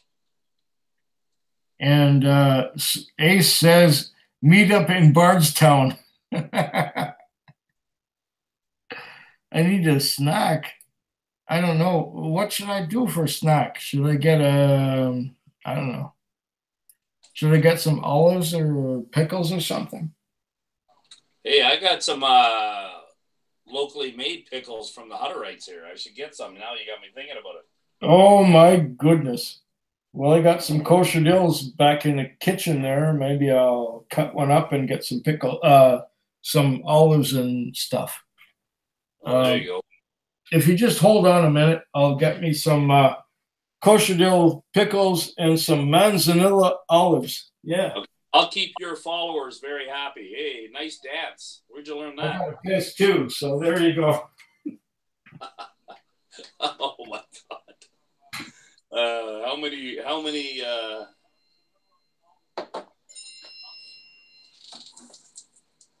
Oh, I'm getting text here. Who is Shannon Clutch, and how did she arrive on my channel? Anybody get that when they're doing a show? The Food Quig went for a leak. Let's see if I can get on here and find out what all you guys are saying while he's doing his little snack and a leak. Ryan Summers, sure, yeah, I did that. The Black Art, what's that? The Black Art was the new Master Blends creation. Yes, the 5.1 that is true, and Don. And what I heard is that he had been offered the knowledge of it from Jim McEwen, and he chose, this is the story they're telling us anyway, he chose to make his own version of Black Arts, which it's not that bad. It's still very sherry bomb. It's very similar. I don't know if it's as good in my opinion, but what do I know?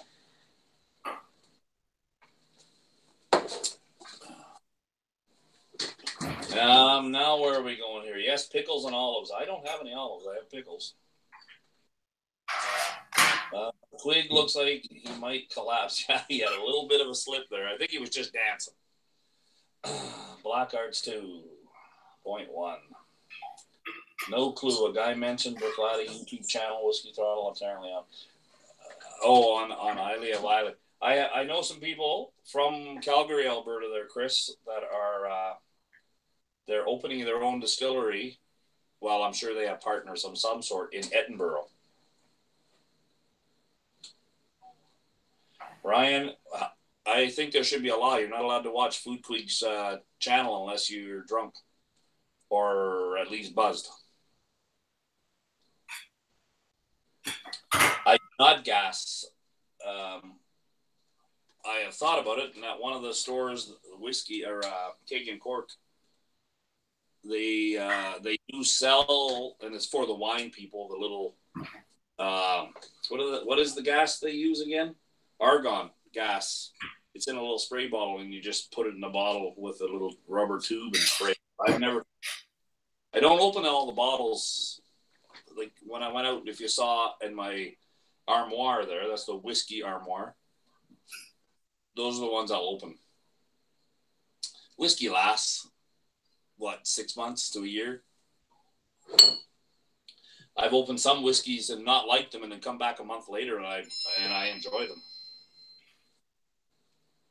I can't believe the Food Quig still got 17 people listening to me talk about stuff right to his people, eh? No, my balance is talking to me, telling me I need to go to bed. Actually, I need to do some work before I go to bed. I was working and I got bored and I decided to join the show. Ace, if you can afford truffles, you must be rich or a chef. Truffles? Do you have your own pig to get them there, Ace? Oh, who's the most pretentious reviewer on YouTube? Pretentious. I might have to look that word up to make sure I think about the right person. It certainly isn't Food Quig, and it certainly isn't Bart, the YouTubers. I'm back. I don't think any of the guys. I just got asked a question here from Ryan. Is who is the most pretentious YouTuber out there? There are some that I've watched that are not even in Canada. They're German and so forth. But they didn't, I don't know. I guess I'd have to review that a bit. Sorry, Ryan, I don't know immediately who I'd pick.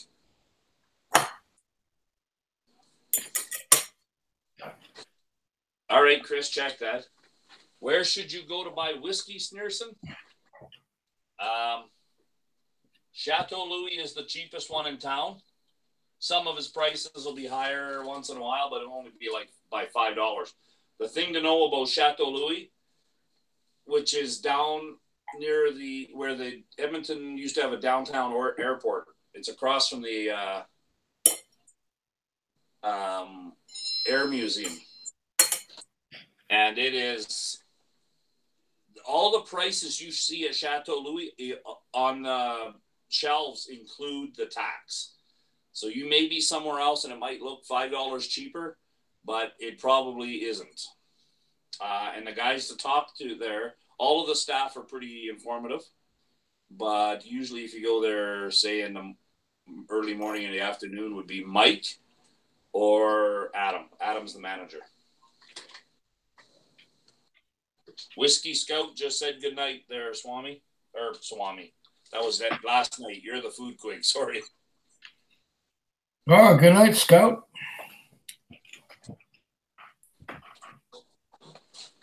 Thanks for being with us tonight.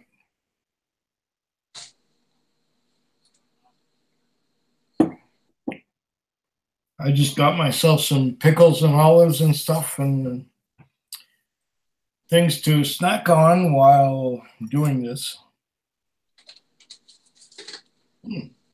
These are great. The tax in Alberta is 5%, Sneerson. We don't get rich unless we're already rich. Yes, well, the perspective of rich is another story. My generation isn't rich. Oh, okay. 15%, 5% is better than 15. Yeah, you guys got a tax on your tax. It's a little weird. That's right. Well, we got 10% liquor tax and 5% GST. Yeah. Sparky Mule is asking you, are you still doing oat cakes? Oh, hell yeah. I just don't have any right. Well, I have some back there in the kitchen, but I'm doing pickles and olives right now. What is the benefit of oat cakes? Well, I'll tell you. Oat cakes tend to suck up all of the saliva and liquids in your mouth. And they take all the flavors out of there so that the next thing that you taste has nothing of the taste that the thing you had before, if that makes any sense. Yeah. So let's say you have something like a 12-year-old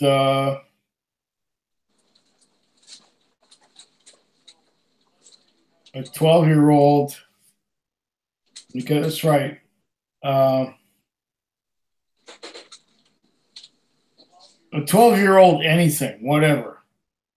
And you have you have some oat cakes from Orkney, and you taste those oat cakes. They will take the taste of the 12-year-old, whatever you had, out of your mouth, so that if you have an 18-year-old something after that, the 18-year-old will taste like the 18-year-old and not like the 12-year-old. It takes all the flavor out. It takes all the saliva and the flavor out of your mouth so that the next thing that you taste is righteous. Hopefully that made sense. Because I've been drinking all afternoon and all evening. Well, I don't know if it made sense, but could you tell that to us again?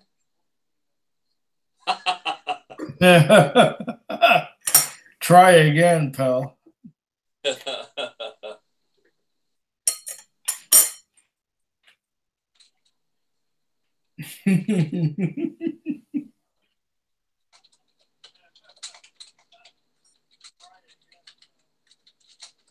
What else is happening in the I just had to tell Ryan how I got into whiskey there. I hope what I typed made sense. I knew a girl. She worked for a liquor store. I think she was the manager. I was at a tasting at what we call the Winspear Center, which is a big area for concerts. It's rated right up there with that concert place in Australia, in Sydney. Oh. It's very, very acoustically engineered, or whatever they call it. And they had a fundraiser there called Hopscotch. And I was there, and it was the girl that I knew. Her name was Winter. She had a 30-year-old whiskey underneath the table and let me try it. And I was blown away. It was very smooth. It didn't burn. all this type of stuff. And it was so good, I can't remember what it was. I do sometimes think it was a Glenrothes because that's where I started buying my Glenrothes or buying whiskey. And I've run into her because she has now moved up and works for a different company. She doesn't work in an individual store, and I saw her stocking up some product at Chateau Louis that I was talking about. Could you do me a favor and introduce me to her?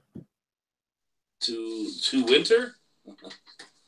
Yeah, I can Well, the try. chick who does this whiskey thing. I don't know.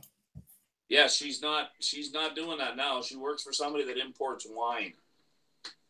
Wine. Oh, I hate wine. No, I'm not a wine fan. Ryan Summers. That's a personal question, and I know you're joking, but no, I did not. I only knew her on a professional level, sir. Yeah, Don Holland. I think Sneerson should go to Pike.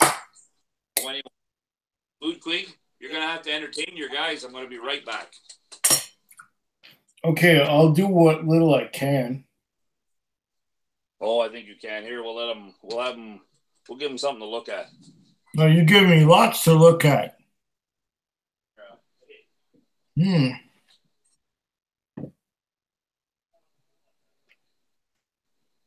Sexy wine chicks. I could use some of those. What else is happening here? My journey started with bourbon and I'm stuck. Well, Sparky Mule, bourbon is good. That's a good way to start. Pike Creek 21. I have some Don Holland. I just haven't opened it yet. It's going to happen eventually. Sexy wine chicks. Sneerson says, ooh, Don. Oh, my God. As I said earlier, the 21 Pike Creek needs Jed's XXX. Got blood last night. Oh, fuck. Ryan Summers says, don't know if Quig has ever been drunk before. I've been drunk many times, several times. Again, why not, says Sneerson. Don Holland's, Chris Beaton says to Don Holland, he lived in Fredericton, New Brunswick. I never did, but I can imagine. I got some really fine little manzanilla olives on here. I'm back, buddy. And I brought myself. These are delicious. You're back. There he is. The star of the show. Don Holland, you're from New Brunswick? Actually, you know what, Ryan? I'm going to text this to you because I know it'll disappear. I'll tell you who I think is pretentious. Pretentious? And I'm going to forget who his name is. Oh, I know who it is. Dibley. That's the guy that I think is pretentious. I think he's a lawyer and he does whiskey reviews. There.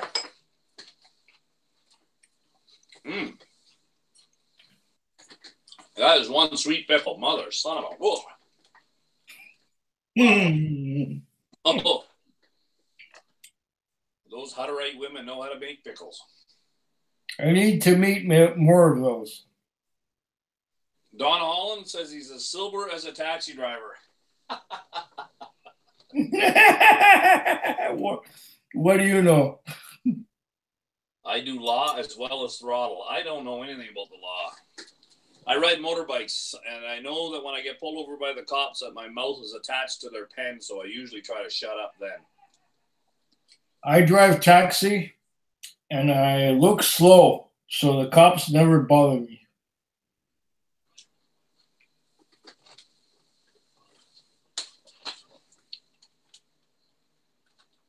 Oh, that killed it, didn't it?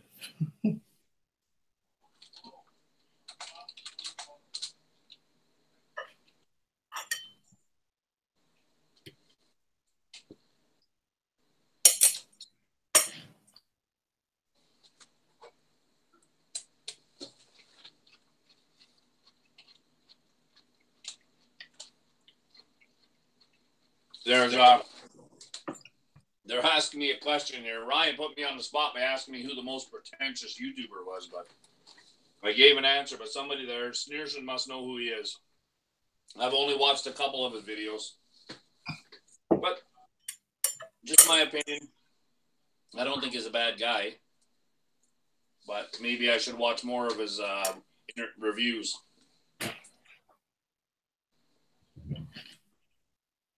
It's me, right? No. Not you. Sparky Mule is eating some cold pizza. I looked for cold pizza, and I think it's all gone. I'm eating olives and kosher grills, really. I'm sure you do better law than I do, Ryan. I only deal with legal things at work. I have to get some more olives and kosher grills. Yeah. Yeah, they're good. Damn straight. I'm almost out. I got to go back into the kitchen. You go to that. You need to do your show in the kitchen. I have to use my phone to do that properly. Oh, you can't set your computer up in the kitchen.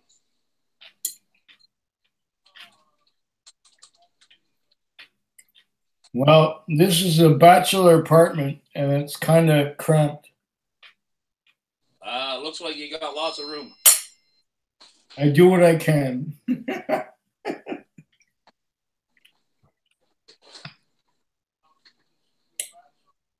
Man, these are good. These kosher dills and these manzanilla olives are great. They're very tasty, buddy. Yep. Got that right.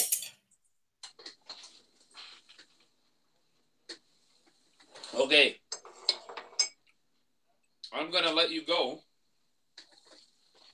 You are? I got to get some stuff done, my young friend. Fair enough. All right. So thank you very much for having me. I hope I didn't talk too much. And we'll have one.